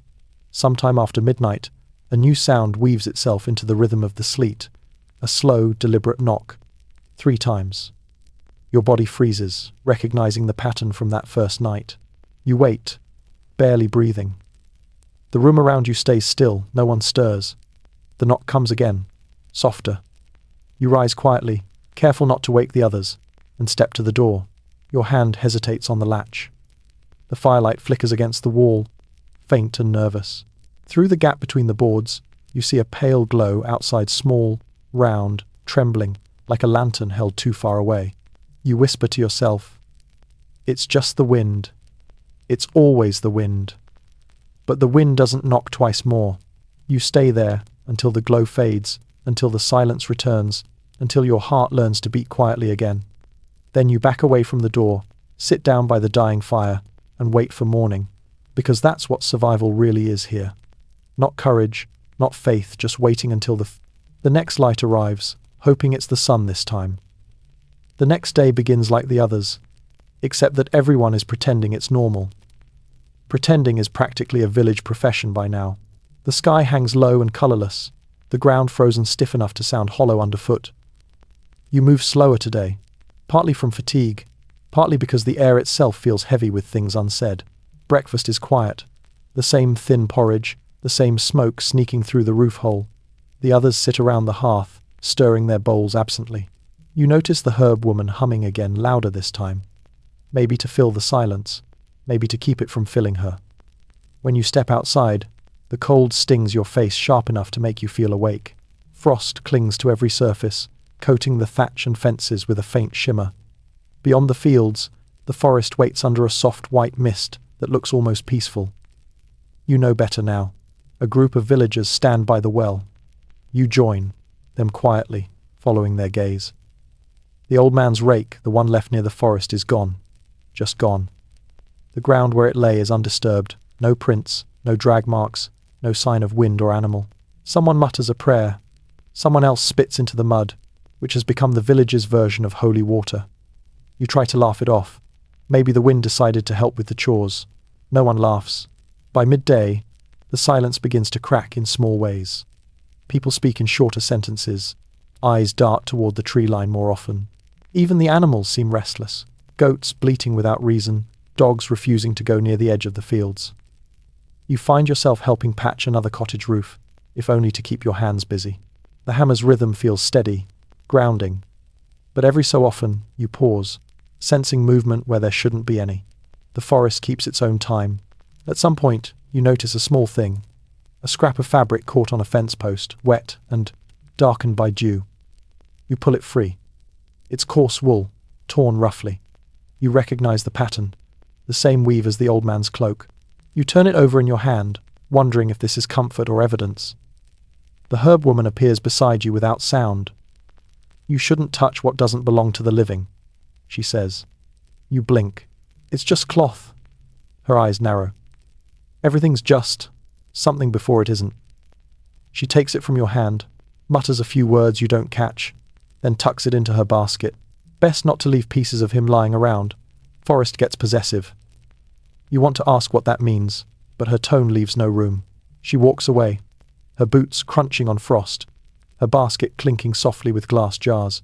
You stare after her, wondering whether the superstition is protection or just a story people tell to make fear sound manageable. That evening, snow begins to fall. At first, it's light, lazy flakes drifting like ash. Then, heavier, thicker, until the whole village seems wrapped in it. The sound of the world changes. Softer, slower, as if everything has been cushioned in white. Inside, everyone crowds closer to the fire. Shadows of faces flicker along the walls, eyes glinting in the orange light. You're given another bowl of stew, thicker than usual, and a wooden cup of something that claims to be ale. It burns on the way down, which is proof enough. Someone tells a story to pass the time, a tale about travelers who got lost in the woods and were found years later. Unchanged, still carrying the same torches, still walking the same path. No one asks if it's true. The truth isn't really the point here. The point is to speak over the sound of the wind that howls like it has a memory. Afterward, as the night deepens, you find yourself alone near the door. The snow outside glows faintly in the moonlight, smooth and untouched. It's beautiful, in a way that beauty sometimes is fragile, suspicious. You remember the knocking from last night, the glow beyond the door, the almost human patience of it. You press your hand against the wooden latch. It's cold under your fingers, but steady, solid, for now. Behind you, the herb woman's voice drifts from her corner. "It comes when the ground freezes," she says softly, not looking up from her sewing. "When the air can hold no breath, and the living forget to speak the names of the dead." You turn, but she only hums again, needle moving in slow rhythm. The others begin to settle for sleep. You lie down, the crackle of the fire your only lullaby. Outside, the wind shifts direction. The door creaks once, as if something leaned against it gently, testing. Then, nothing. You stare at the ceiling beams until your eyes blur. It's strange. Fear doesn't feel sharp anymore. It's dull now, almost familiar, like an ache you've grown used to carrying. You whisper to yourself, "You wouldn't last a night, huh?" And almost laugh. Because somehow, despite everything, the cold, the whispers, the things that knock politely, you're still here. And morning, if it comes again, will still need someone to fetch water. You wake to silence so thick it feels like a weight on your chest. For a moment, you think the world outside has frozen completely. Then you hear it, the faint crackle of a dying fire, the slow exhale of someone still asleep. The cottage smells of smoke and wool and cold stew. You sit up slowly, wrapped in that dreamlike calm that follows nights when you half expected to be dragged into the dark. The light that filters through the small window isn't daylight so much as diluted silver. The storm has passed, leaving a thin skin of snow over everything. Outside, the world glows with that eerie brightness that comes after snowfall, pure, quiet, and a little too clean. You step into your boots, which are frozen into new and inventive shapes, and open the door. The cold bites instantly. Every sound is magnified. The crunch of snow underfoot, the groan of a roof beam adjusting to its white burden. Even your breath feels loud. The village looks beautiful, if beauty and loneliness are the same thing. The smoke from each chimney rises straight and pale into the morning sky. The forest beyond glitters like glass. You could almost believe it's harmless again. Almost. You walk toward the well, partly out of habit, partly because movement feels like proof of life. The rope is stiff with ice, and it takes effort to crank it down. The bucket hits the water below with a sound that echoes longer than it should. When you pull it back up, the water has a thin layer of ice forming, even as you watch. You break it with your hand and laugh softly at the absurdity of survival in this century. The herb woman appears, bundled so tightly she looks more like a pile of fabric than a person. "Don't laugh at the cold," she says, as though you've offended it. "It's patient. Everything here seems to be," you reply. She gives a humorless smile. Patience is the one thing we've got more of than bread. You carry the water back with her. The village is stirring. Slowly, people shaking snow from roofs, feeding livestock, stamping their feet for warmth. No one mentions the missing rake, the lights, or the knocking. It's as if the snow has covered the memory too. By midday, the clouds thin, and a pale sun appears, so low and weak it feels like an apology. You spend the afternoon helping clear paths between the cottages. The work is monotonous, but soothing. It's almost possible to forget the forest when you're busy creating order, however small, against its edges. While you shovel, you notice something strange. In the undisturbed snow near the edge of the field, there are tracks. Not animal, not quite human, too long, too deep, too deliberate. They come from the trees and stop just before the fence, as though whatever made them decided to turn back or sank into the earth. You call over one of the men working beside you. He squints at the marks, shrugs, and mutters. Snow tricks the eyes. Shadows make paths where none exist. Then he walks off, faster than before. Later, inside, you find the herb woman sorting dried leaves near the fire. You tell her what you saw. She listens without looking up. The forest walks in winter, she says. When everything else sleeps, it remembers who owes it. And what does it want? She gives you a long, measured look. Not you, she says. Not yet. You try to smile, to turn it into a joke, but the warmth doesn't reach your voice. That evening, the villagers gather in the largest cottage for warmth and company. The snow makes everything quieter. Even laughter sounds softer, like it's trying not to disturb something sleeping outside. Someone brings out a jug of ale, weak but welcome. The priest who you haven't heard speak in days recites a small blessing, the kind meant more to calm hearts than to change fate. Conversation drifts like smoke. A man tells a story about a frozen traveller who was found standing upright, perfectly preserved, a mile from here.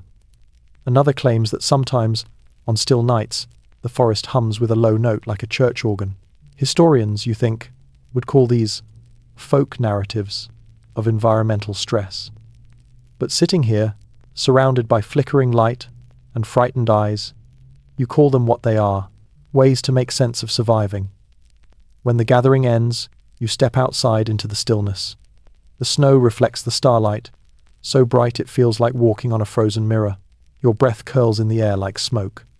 The forest stands black and endless against the horizon. And there just for an instant you see it again, a pale light between the trees. It doesn't move this time. It simply burns, soft and unwavering, like an eye that has finally stopped pretending to blink. You stare until your skin prickles. Then you do what the herb woman told you. Nothing. You stand there, heart steady, letting it exist. Eventually, it fades, swallowed by the same dark it came from. You return to your bed, to the warmth of shared breath and fire. And as you close your eyes, you realize that the fear has changed shape. It's no longer a sharp thing pressing against you, it's a quiet awareness, a reminder that you are living inside a world that remembers more than you do. Outside, the snow keeps falling, the forest keeps waiting, and you, for reasons you can't quite name, sleep better than you have in days. When the sun rises again, it feels almost embarrassed to do so. A weak light spills over the rooftops, hesitant and pale. The air has the clarity of a cathedral, cold, still, echoing every sound. You can hear the faint creak of frozen branches from the forest and the occasional thud of snow sliding off a roof. For the first time in days, no one seems in a hurry. It's as if the entire village is holding its breath in cautious truce with the winter. You wake late, your muscles pleasantly sore from the endless small labours. The fire has burned down to grey powder. You feed it a few twigs, watch them catch, and imagine that the flames sigh back at you in gratitude. The others still sleep, curled beneath rough blankets, their faces soft in the flickering light. Outside, the snow crunches like dry bread under your boots. The village looks smaller beneath its blanket of white, more like a model than a place people actually inhabit. The forest is a line of ink beyond the fields. You tell yourself you won't look toward it today, and of course, you do. The herb woman is already awake, of course. She's standing by the well, steam rising from her breath, her hands wrapped around a small clay cup. You join her silently. "Did you see it again?" she asks, without turning. You hesitate. "I did." She nods once, not surprised. "It means you're paying attention now. That's good and bad both. What happens if I keep seeing it?" She shrugs, then glances at you with a half smile. You start to understand why our ancestors built churches with doors, that close from the inside. You both laugh softly, though the sound doesn't travel far. It's too cold for echoes. Work resumes in fragments. The men repair the broken fence near the goat pen. The women pound grain into flour, the rhythmic thuds echoing like a heartbeat. A group of children chase one another across the snow, their laughter high and bright, the sound of defiance itself. You watch them and think, perhaps this is what survival actually means, not heroism, not endurance, but finding small reasons to laugh when the world is unreasonably large. By midday, the clouds break. The sunlight hits the snow in a way that makes your eyes ache. The villagers squint, muttering thanks to whatever saint handles sunlight. The warmth doesn't reach your skin, but the illusion is enough. You join a group headed to the storehouse to check on supplies. Inside, the air smells of straw, dried fish, and earth. Someone cracks a joke about how fish in winter are like priests. Both smell better from a distance. The laughter this time is genuine. Even fear gets tired eventually. But that night, as the sun dips and shadows return, a new kind of unease settles. The snow has stopped, yet the silence deepens. It's the kind of quiet that comes when even the wind decides to leave things alone. You're sitting by the hearth, mending a rip in your cloak, when the door creaks open. You look up, expecting one of your housemates. Instead, you see a figure standing there tall, bundled in layers of fur and cloth, dusted with frost. The firelight paints their face in amber and shadow. "Evening," the figure says. The voice is calm, human, perfectly ordinary. "I'm looking for shelter." You blink. "You're a traveller?" They nod. "The roads are bad. I was told there's a village here." There's a long pause. You glance at the others. They're staring too, their expressions caught somewhere between welcome and disbelief. It's been weeks since anyone new. Arrived. The herb woman stands. "Come in then. Warm yourself." The traveller steps forward, closing the door behind them. The room brightens slightly, as if the air approves. They remove their gloves, hands pale, skin smooth, unscarred by labour. Their eyes, though, are the strangest part. Grey, not icy, but deep, like the surface of water before a storm. They eat with you, saying little. Their movements are deliberate, quiet, polite. You ask where they've come from. "The ridge," they say, "beyond the forest." Someone drops a spoon. The word forest does that, now it bends the air around it. The herb woman's face tightens. "No road goes through the forest," she says. The traveller smiles slightly. "No road you use." The silence after that sentence feels alive. You can hear the fire shift, the timbers pop. The traveller glances around the room, then at you. You've seen the lights, haven't you? Your throat tightens. "Maybe. They're not what you think," the traveller says softly. "They come when the world forgets the difference between waking and dreaming. They're not here to take. They're here to remember." You want to ask what that means, but the herb woman cuts in sharply.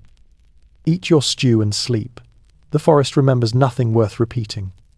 The traveller meets her gaze for a long time, then nods once, as if conceding a point.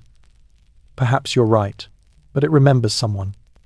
The room feels smaller now, crowded with invisible histories. You stare at the traveller's face, but the longer you look, the harder it is to hold their features in your mind. You glance away, blinking, as if your eyes are tired of trying. When you look back, the traveller is staring into the fire, lips moving as if whispering to it. The flames bend toward them slightly, as if listening. The herb woman sets down her bowl with a thud. "Enough," she says. "We'll speak in the morning."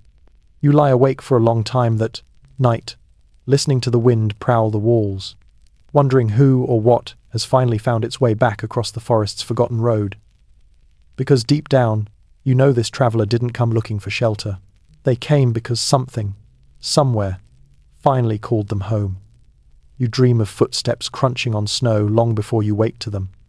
When you finally open your eyes, the light is a washed-out grey. The fire's gone cold again, and a faint draught snakes across the floor. The traveller is already awake, standing near the door with their back to the room. Their posture is perfectly still, too still, as if listening for a sound no one else can hear. The herb woman is awake too, sitting by the hearth, hands folded around her knees, eyes never leaving the traveller. You get the sense she hasn't slept at all. "Going somewhere?" she asks quietly. The traveller turns, slow and deliberate. "Just wanted to see the morning," they reply. But there's something strange in the way they say it, as if morning is an unfamiliar word. You sit up, rubbing your eyes. "The road back must be frozen by now," you say, trying to sound casual. "You'll stay a few days?" The traveller studies you for a moment, those grey eyes unblinking. "Perhaps. Breakfast feels different with an extra person. The usual chatter doesn't start. People chew in silence, sneaking glances when they think the traveller isn't looking. The air tastes faintly of tension and smoke. Outside, snow falls again, light and steady, turning everything hazy. The villagers go about their work, but slower, more careful, as though any loud noise might wake something sleeping in the forest. The traveller helps split firewood, their movements oddly precise, almost graceful. They never seem to tire. When you pass by, they speak without looking up. "The forest here used to touch the sea," they say. "Long ago, before the river turned." You blink. "How would you know that?" They straighten, setting the axe down gently. "Because I was there." You laugh, because what else can you do? That's a good story. Their expression doesn't change. Most of them are. You find the herb woman later, near the church. She's laying small bundles of dried herbs along the wall, whispering something that sounds like a prayer disguised as a threat. "He's not human," she says before you can speak. You hesitate. "You mean they?" "No," she says flatly. "I mean he." She glances at the forest. "You've seen the lights. Now you've seen the one who walks with them." You want to dismiss it, but the words catch somewhere deep inside you. "You think he's one of them?" "I think the forest doesn't send messengers unless someone calls for it." She looks at you sharply. "Have you been calling?" You shake your head, but she doesn't seem convinced. By afternoon, the sky darkens again, too early for sunset. The traveller stands, near the well, head tilted as though listening to the wind. You approach cautiously. "You've been here before, haven't you?"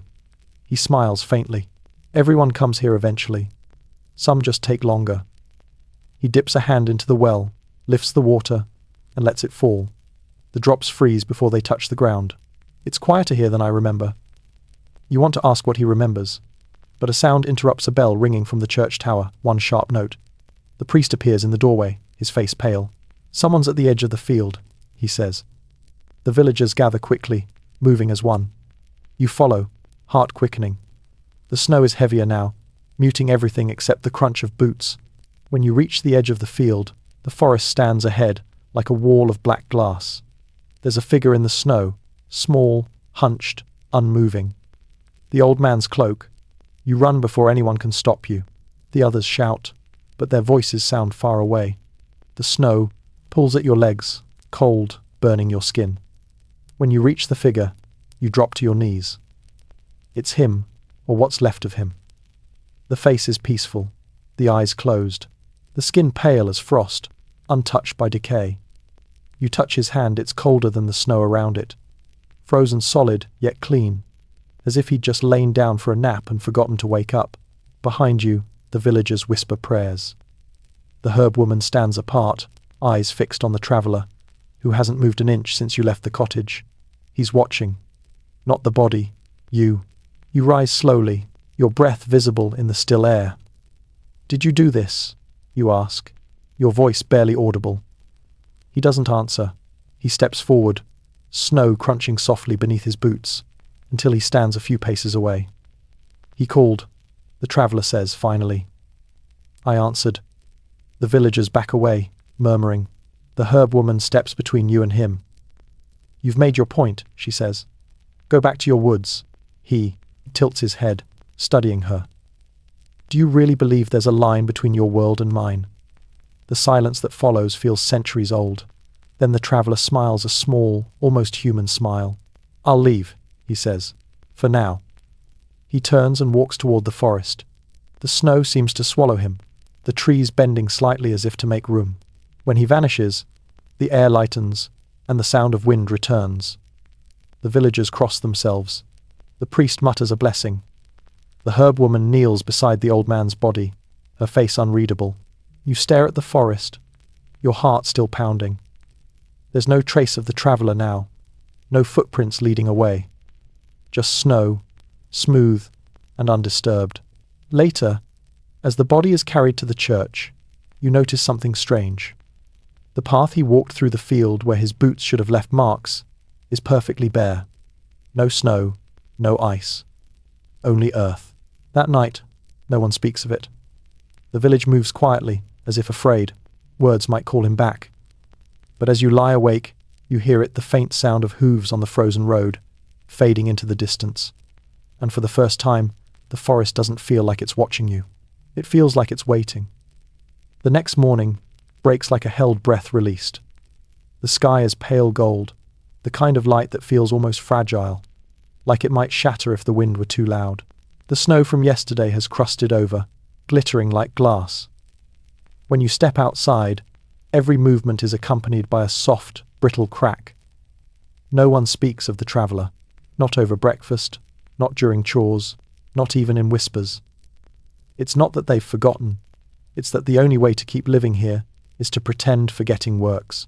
The old man's body now lies in the church, wrapped in rough linen and straw. The priest stands watch beside him with a candle that seems too small for its duty. You bring the herb woman a pail of water, not because she asks, but because doing something feels safer than standing still. She's sitting near the hearth, grinding herbs again, the motion mechanical. "When you set the bucket down," she says. "The ground's frozen too deep to bury him." You nod. "How long until spring?" She laughs quiet, bitter. "In this part of the world? Sometimes never." Outside, the bell tolls once. It isn't a funeral bell, it's something else. A call to check if the world is still intact. You spend the morning hauling wood with 2 other villagers. The air smells like frost and smoke, the cold kind that stings your teeth when you breathe through your mouth. Your breath rises like ghosts and dissolves. When you stop to rest, one of the men, Thomas, you think his name is, leans on his axe. "My mother used to say winters when the veil gets thin," he says suddenly. "Not between the living and the dead, between remembering and forgetting." You look at him. "And which side are we on now?" He shrugs. "Whichever one's warmer." The humour is thin, but it's still humour. You hold on to it like a rope. By afternoon, a storm threatens. The clouds crawl low and dark, dragging their bellies across the horizon. The forest is almost invisible now, just a blur of black teeth behind a wall of grey. You feel its presence like pressure on the back of your skull. The herb woman tells everyone to come inside early. "Tonight the wind will have teeth," she warns. "And it remembers faces." So you do. Every door is barred, every window shuttered tight. The cottages glow like small stars in the snow. From the outside, the village must look like a constellation, barely holding itself together. Inside, the fire crackles and pops. The air smells of stew again, onions, roots, whatever's left. You eat in silence. The priest mutters prayers under his breath. The herb woman sits near the door, as if expecting company. When the storm hits, it hits hard. Wind slams the walls, howling through, the cracks like something hungry. The fire flickers wildly, shadows leaping across the walls. Snow rattles against the roof, and for a moment it sounds like footsteps. The youngest boy, no older than 12, looks up. "Is it him?" "No," says the herb woman, though she doesn't sound convinced. You move closer to the fire.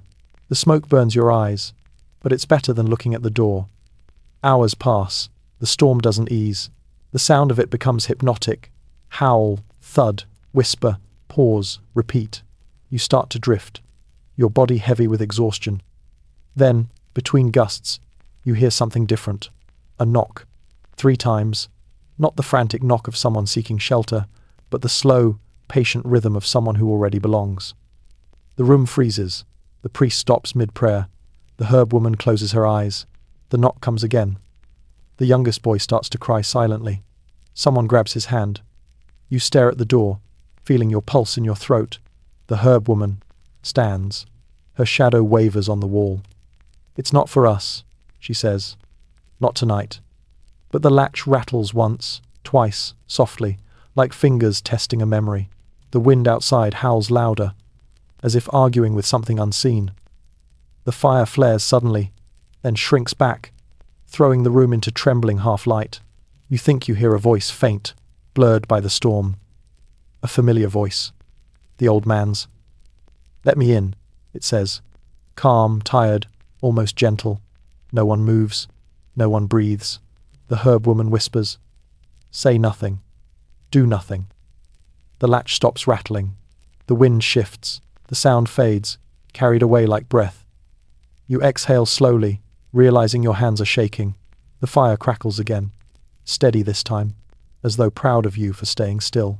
Outside, the storm continues its work, erasing footprints, smoothing snow, rewriting the landscape into something featureless and pure. You lie awake long after everyone else has fallen asleep, watching the fire reduce itself to quiet embers. Somewhere in the distance, through the noise of wind and snow, you think you hear hooves again, slow, deliberate, fading into the forest.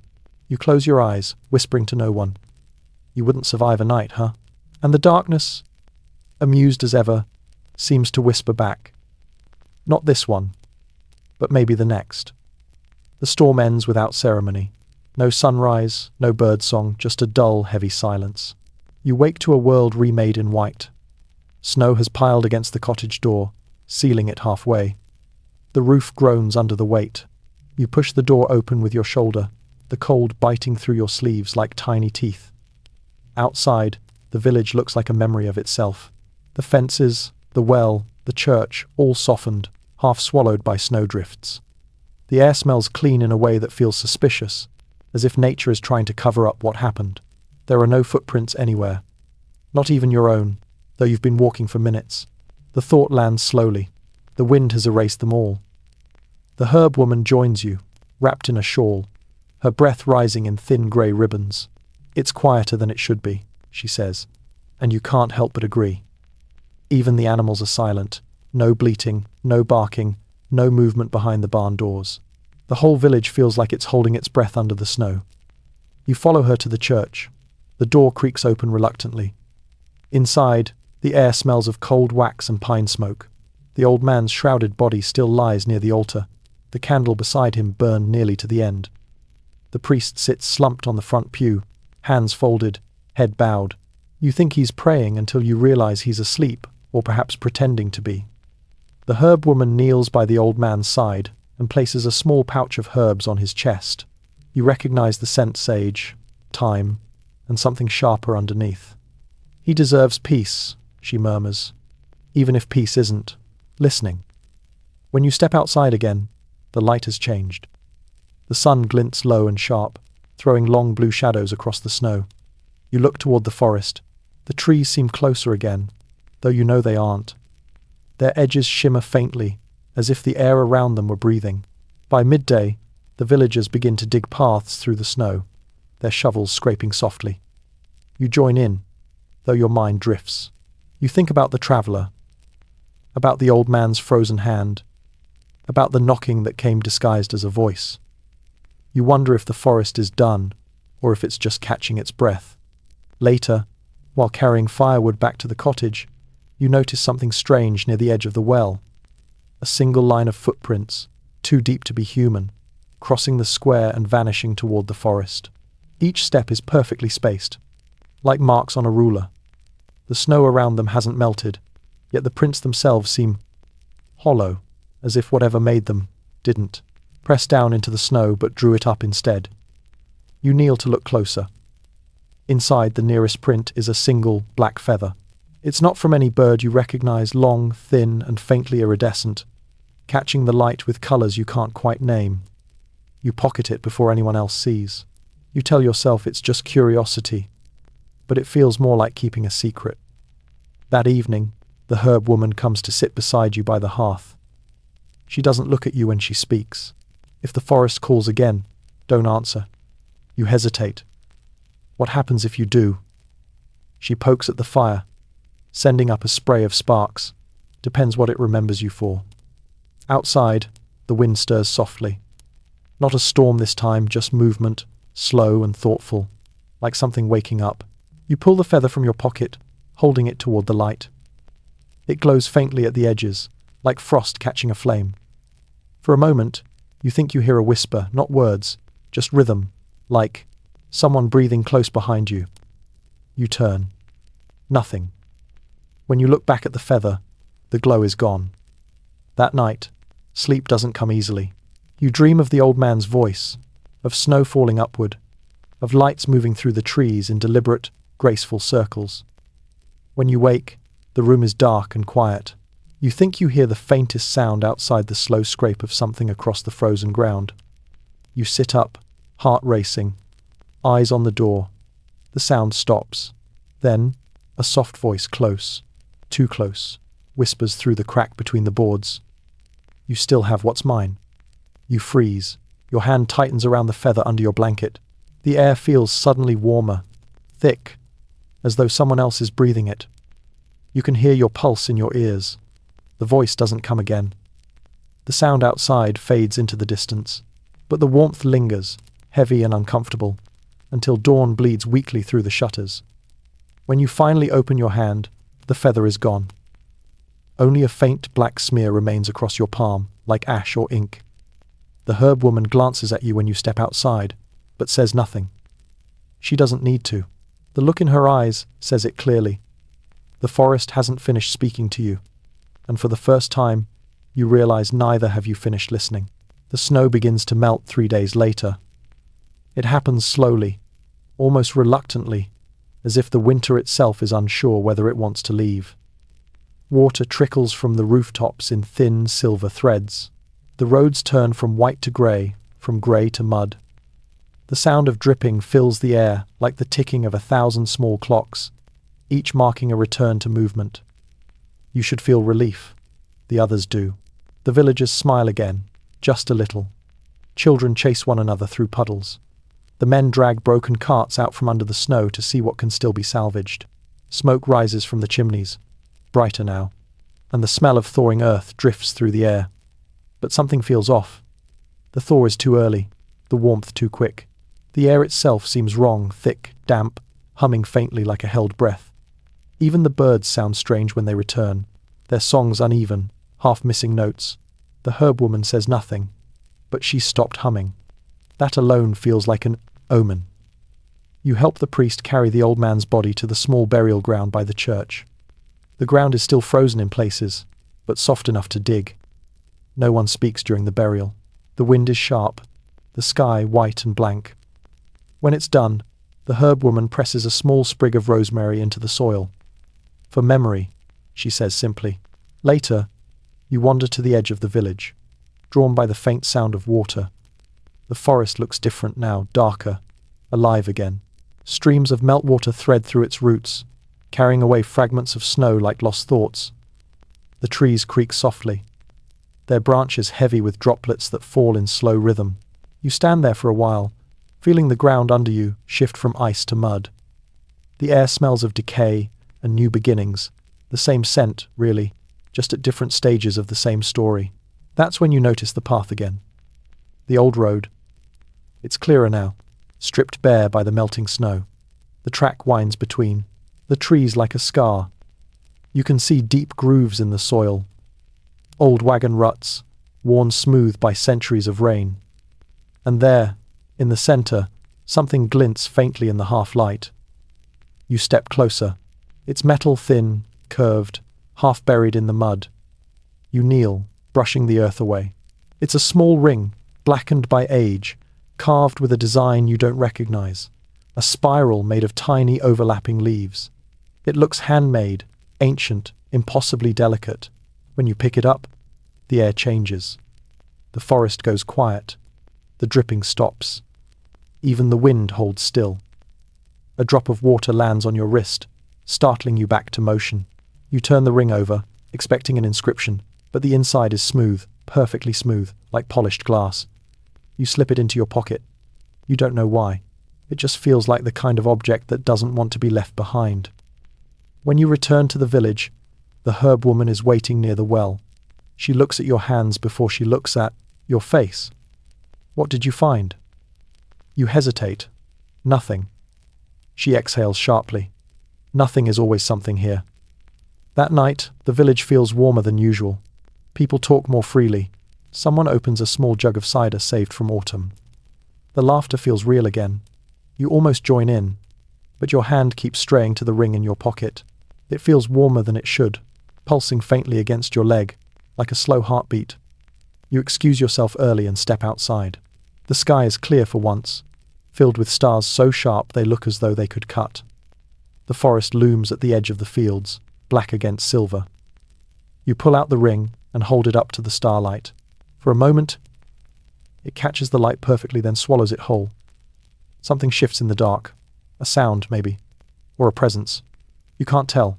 Then, just at the border, where the field meets the first line of trees, a shape flickers. Tall, pale, human, but not entirely. The outline bends slightly, like smoke trying to remember how to be solid.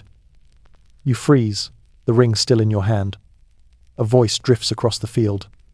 Calm, familiar, the traveller's. You kept it.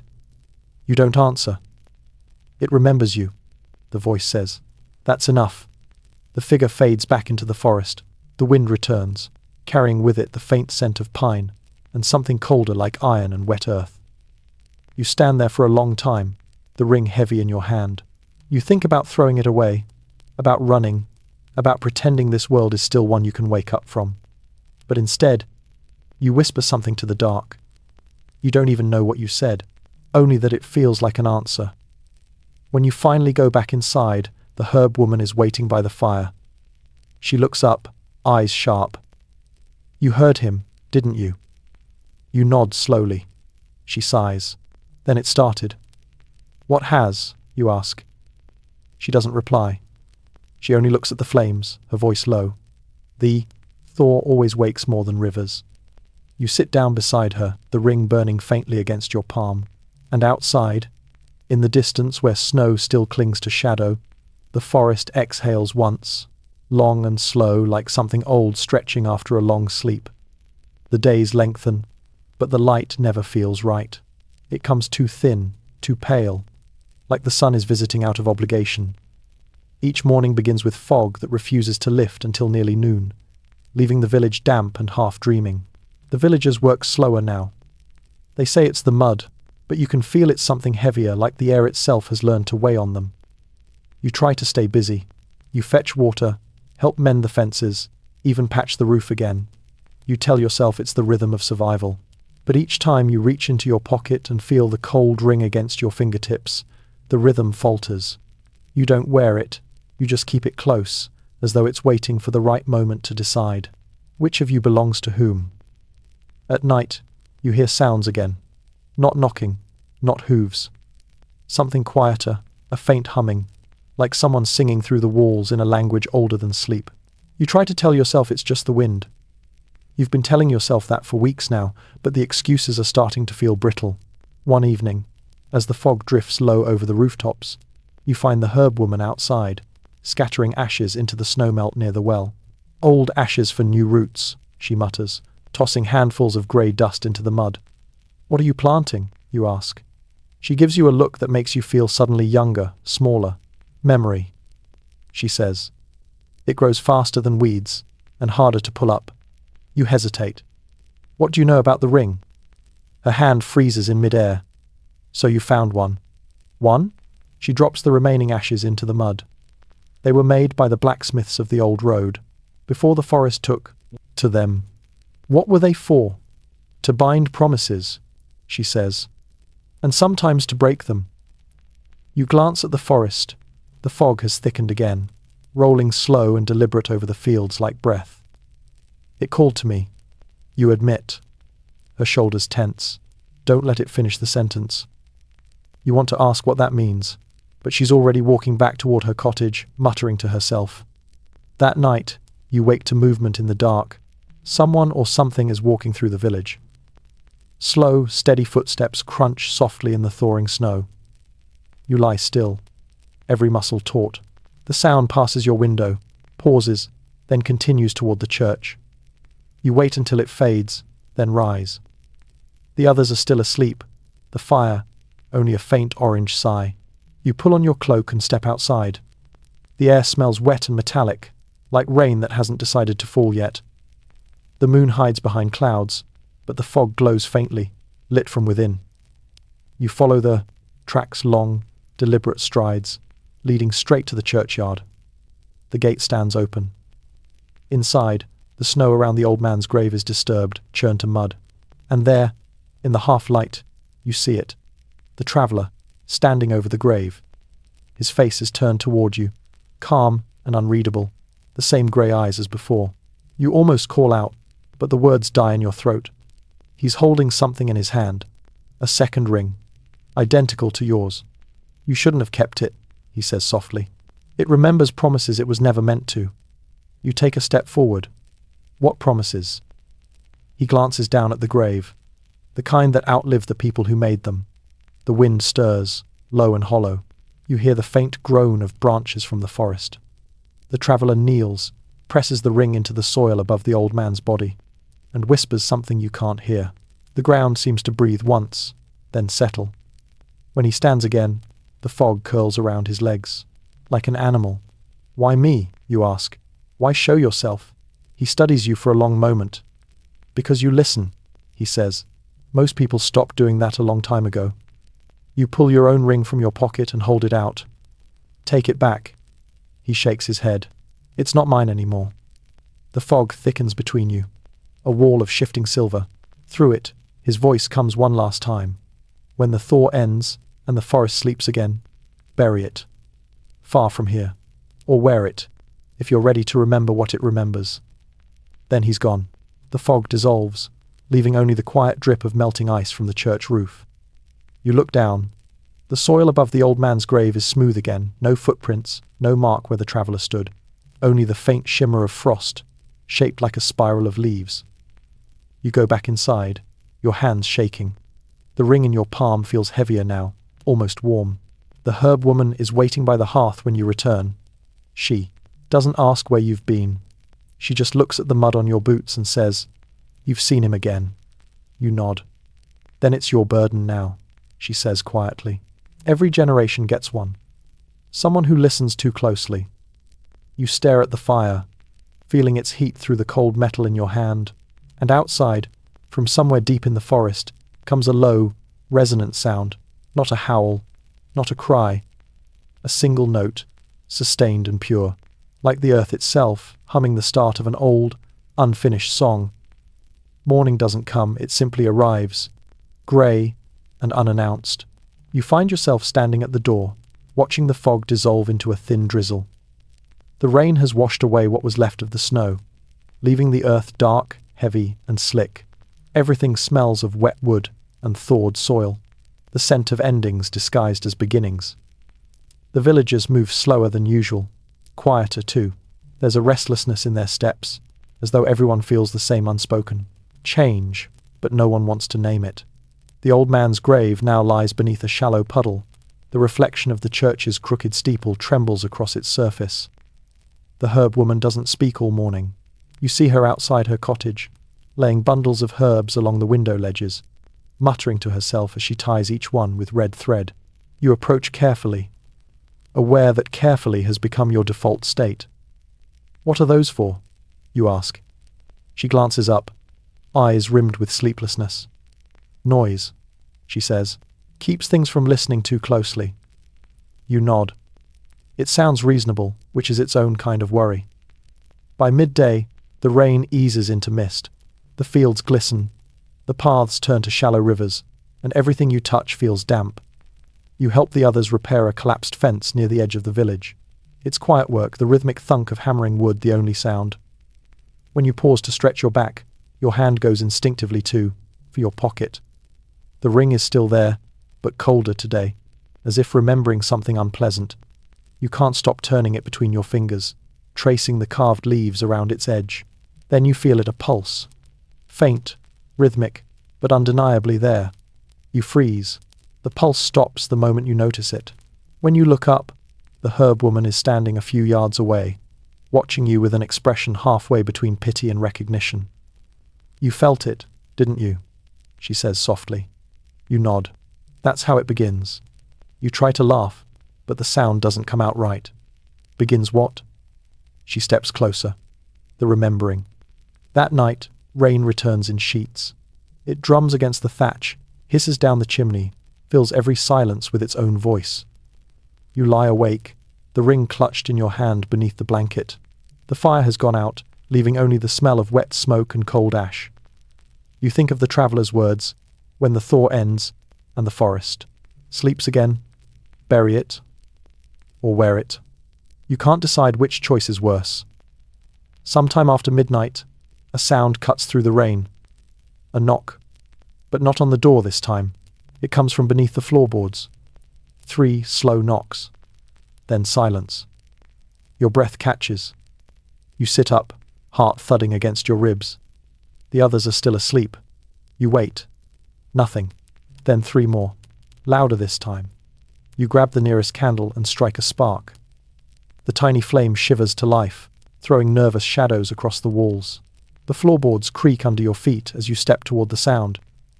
It comes again, 3 deliberate knocks. You kneel, set the candle down, and press your ear to the wood. For a long moment, there's nothing. Then, faintly, a voice muffled by earth but close enough to understand. You still have what's mine. Your hand goes cold. You reach into your pocket, pull out the ring, and stare at it. The carved leaves gleam faintly in the candlelight, wet and black, like they've just come from the ground. The herb woman's voice breaks the silence behind you. Don't answer it. You whirl around. She's standing in the doorway, her face pale in the candlelight. Don't speak to what lives under the house, she says. That's how they come through. You swallow hard. What is it? She steps closer, her eyes fixed on the ring. The forest's memory. It doesn't take people, it keeps them. You're holding part of what it's missing. You look down. The ring's warmth is gone. It's freezing now. The metal biting into your skin. The knocking starts again, faster this time. Impatient. The herb woman kneels beside you, presses her hand over yours, and whispers something you can't understand. The knocking stops instantly. She exhales, shaking. You need to bury it before sunrise. Where? Somewhere the forest can't hear. She looks toward the church. Stone listens less than soil. You nod, clutching the ring so tightly it cuts your palm. You throw on your cloak, light another candle, and follow her into the rain. The village is silent except for the sound of water. The church looms ahead, its walls slick with moss, its door half open. Inside, the air smells of damp wood and candle wax. You kneel by the old man's grave again, your fingers trembling. The herb woman stands watch by the door. Hurry, she says. The ground's listening. You dig with your hands, cold mud clogging under your nails. When the hole is deep enough, you drop the ring in. For a moment, it glints faintly, then sinks into the soil, gone. You cover it quickly, pressing the earth flat. The air feels heavier, the candle flickering violently. Then, as suddenly as it came, the pressure lifts. The silence that follows is deep and clean, like the moment after a held breath. The herb woman kneels beside you, murmurs a prayer, and then says softly, "It's done." You look at the grave, at the damp patch of soil where the ring now rests. Will that stop it? She shakes her head. Nothing stops memory, but sometimes you can teach it to rest. You both leave in silence, the rain finally easing to a soft drizzle. When you reach your cottage, the floorboards are quiet. The others still sleep, unaware. You sit by the dying fire until dawn, listening to the first birds call hesitantly through the mist. And somewhere beyond the village, deep in the waking forest, you hear a sound, not a voice this time, not a knock, just a sigh. Long, tired, almost grateful. The sound of something old, finally deciding, for now, to sleep. The next morning dawns washed out and colourless, like the world itself hasn't quite rebooted. Everything is muted, sound, light, even the air. The mist sits low over the village, clinging to the ground like an old memory that refuses to let go. You wake late, your body sore, your nails still rimmed with earth. The fire has gone out again. You half, to expect to find the floorboards rattling, or the air humming like before. But the cottage is silent, blessedly, unnervingly silent. The herb woman is gone. So are her bundles, her herbs, her tools. Only a faint scent of sage remains, ghostly and clean. You step outside into a grey morning, where the snowmelt has turned every path to slow-moving rivers of mud. Chickens wander aimlessly near the well, their feathers damp and matted. The church bell sits motionless against the fog. You walk there anyway. The world feels too quiet to ignore. When you push open the church door, the smell of damp wood and candle wax hits you again. The old man's grave is undisturbed. The patch of earth where you buried the ring looks exactly the same as you left it, wet, dark, and ordinary. You kneel beside it, half expecting to feel that pulse again. You don't. The silence feels real this time. Heavy, but safe. You rise slowly.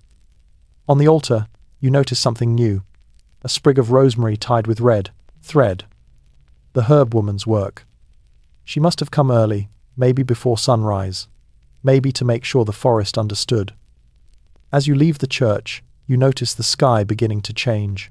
The grey mist thins, peeling back to reveal a dull, winter-blue horizon. The air smells faintly of thaw and wet bark. For the first time in weeks, the light feels honest. You walk to the edge of the fields. The forest stands where it always has, dark, immense, patient, but the weight in its presence is gone. It doesn't lean toward the village anymore. It simply stands, quiet, as if it too has decided to rest. The villagers are outside again, repairing fences, laughing, shouting across the muddy paths. The priest carries water to the well. The sound of a hammer rings from somewhere behind a cottage. Life, it seems, is slowly remembering how to continue.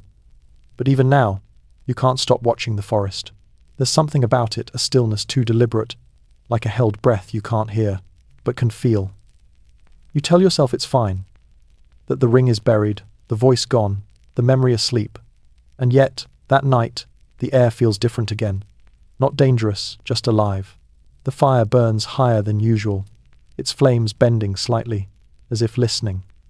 You lie on your straw bed, watching the orange light flicker across the beams, your eyes heavy with exhaustion. When sleep comes, it isn't kind or cruel. It's simply deep. The kind of sleep that feels borrowed. You dream of walking through the forest, not running, not afraid, just walking. The ground is soft beneath your feet, the air cool and damp. The trees glow faintly at their edges, the same silver light you saw in the fog. You follow a path that seems to know you, curving gently between roots and stones until it leads to a clearing. In the centre stands the traveller, not pale now, not distant, just there, waiting. You buried it, he says. His tone is neither approval nor blame, simply observation. You nod. It felt right. He looks past you, toward the edge of the clearing. It's never about right, only about rhythm. The world forgets, the forest remembers, and someone always ends up in between. You step closer. What happens now? He smiles faintly. Now it sleeps. But sleep isn't the same as gone. You want to ask who he really is, what the ring was, what the forest wants, but you already know the answers would only make more questions. He turns, the light around him dimming. When the next thaw comes, he says, the ground will speak again. When it does, remember, don't listen too long. He starts to walk away, dissolving into mist. You call out, "Will I see you again?" "Everyone does," he says. And then he's gone. You wake to morning light streaming through the shutter cracks. The air smells faintly of damp earth and smoke. The herb woman is outside, stoking her fire. She glances at you and says nothing, but her eyes soften slightly as if she knows what you dreamed. The day passes slowly, peacefully. The fog doesn't return, neither do the knocks, or the voices, or the lights in the trees. By evening, even the forest silence feels different, no longer watchful, just old. You sit by the hearth, warming your hands, thinking of how easily centuries blur into one another when people stop paying attention. And for a moment, you wonder how many times this story has already happened. You imagine another traveler, in another century, standing at the edge of the same forest, holding the same ring, wondering the same thing. The fire pops softly, the night settles. Somewhere outside, the wind moves gently through the trees, a sigh, not of warning, but of contentment. And you, finally, let yourself drift. The last thing you hear before sleep claims you is your own voice, half dreaming, whispering into the dark. Maybe no one ever survives a night in a medieval village. But maybe that's not the point. Because here, in the quiet that follows fear, survival isn't what keeps you human. Remembering is.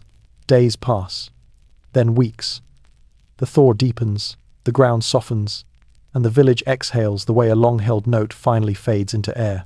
The last of the snow vanishes into the river, carrying with it the mud, the ash, and if you believe in such things, the final fragments of what winter remembered. You start to forget how silence used to feel heavy. Now it's ordinary again. The roosters resume their awful chorus each morning. Children fight over sticks instead of superstitions. Even the priest begins to smile, though it looks like it surprises him every time.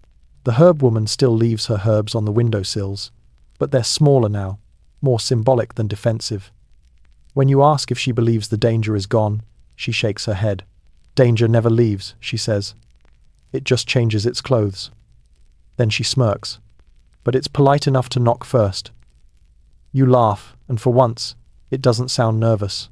By mid-spring, the forest has turned green again, lush, wet, alive. Its edges no longer seem menacing.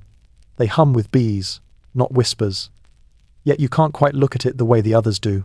When they see wood to gather, or shade to rest beneath, you see depth, layers. The memory of something that might still be sleeping just beneath the soil. Sometimes you walk the edge of the old road. You never step onto it. You just watch it wind into the trees until it disappears. The earth there is darker, richer, as if it's been fed something more than rain. Wildflowers grow along its sides, small white blossoms that weren't there before. When the wind passes through, they bend as one, like they're bowing to something invisible. One evening, you sit by the well, watching the water ripple in the faint sunset. The surface reflects the sky, the cottages, the faint trail of chimney smoke. For the first time in a long while, you feel like part of the picture instead of its witness. Then you notice it, a reflection behind you, something moving. Along the edge of the forest, you turn quickly, but there's nothing. Only trees. Only wind. And yet, the ripples in the water linger too long, spiraling outward in slow, deliberate circles. You lean closer.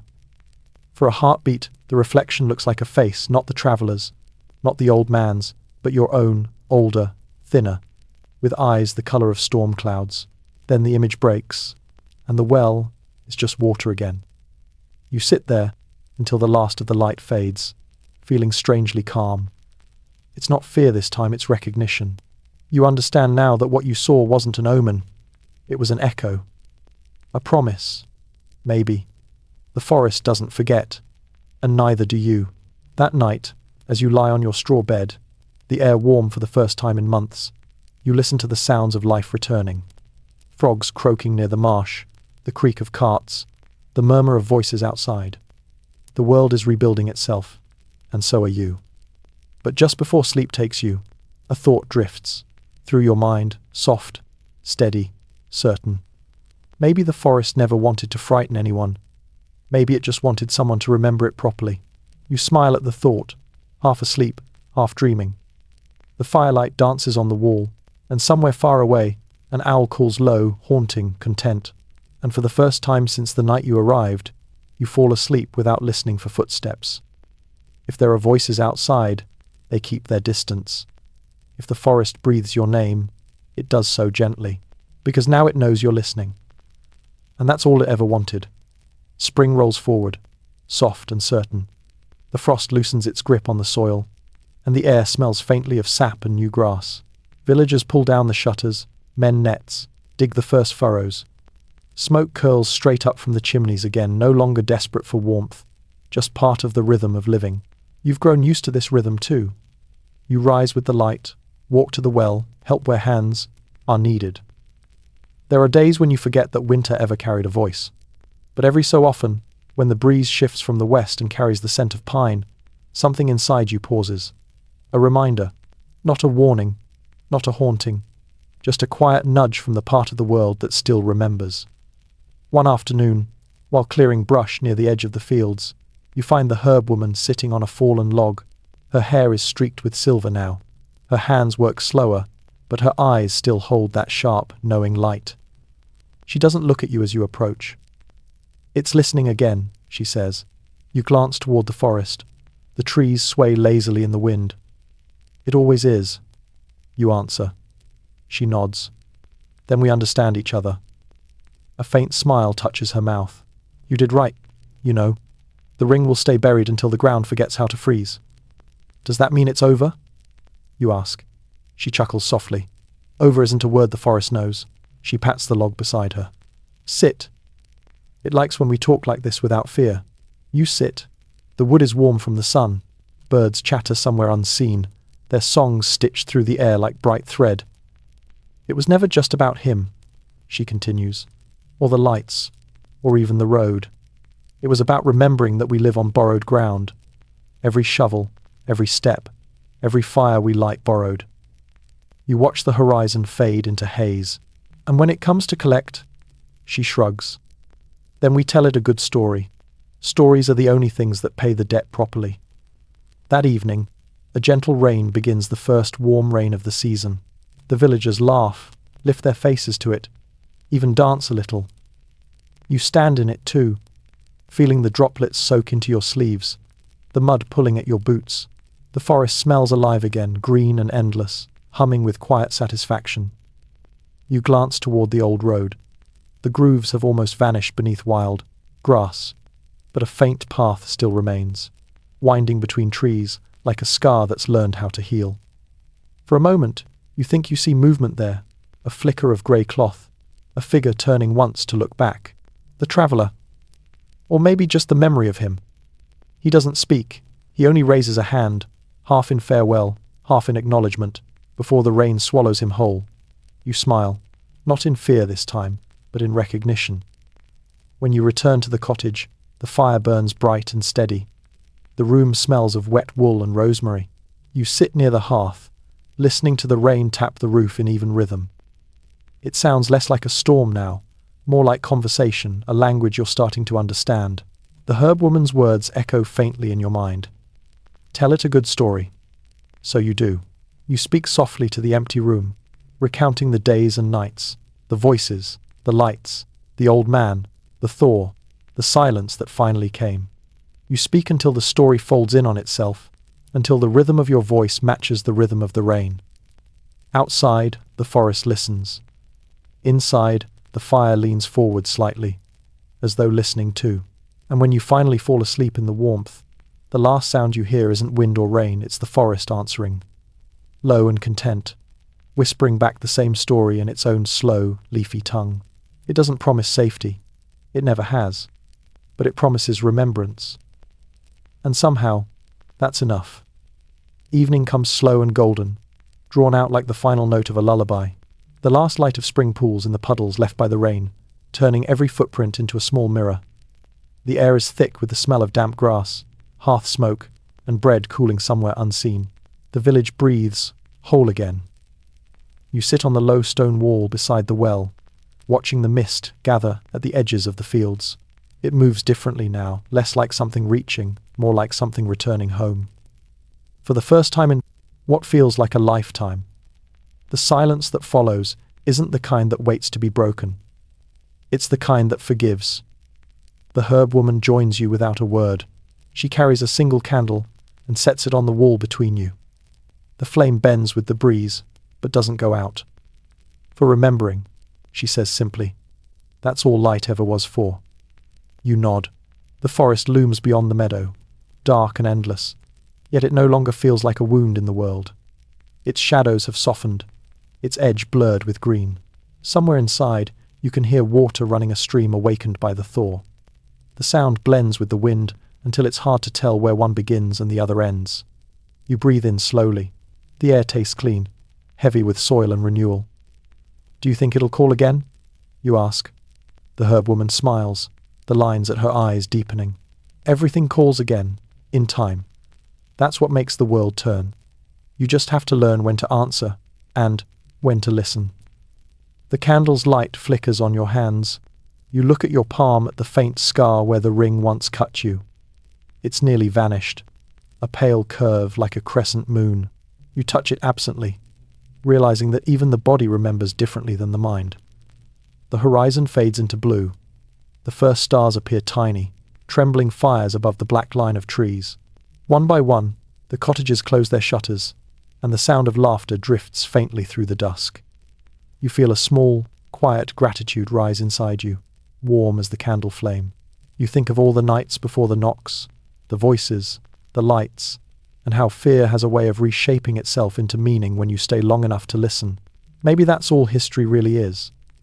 Not a chain of horrors or miracles, but a collection of people who stayed, who listened, who told the story so the silence wouldn't win. The herb woman rises, brushing the dust from her skirt. "Sleep now," she says, softly.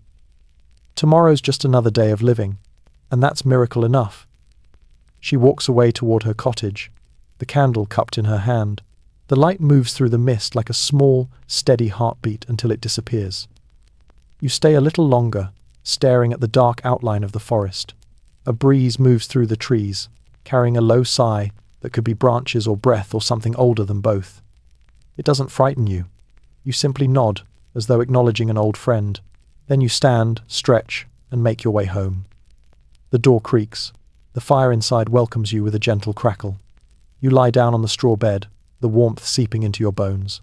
The air hums faintly with the rhythm of the night, the wind outside, the quiet drip of water, the heartbeat of the world returning to its calm pulse. Your eyes close slowly. The room softens, blurs, becomes weightless. You think, just before sleep, maybe no one ever truly leaves these nights behind. Maybe we just learn to rest inside them. And then, as the fire fades to embers, and the world exhales its long, forgiving breath, the last sound you hear is peace, soft, patient, and endless.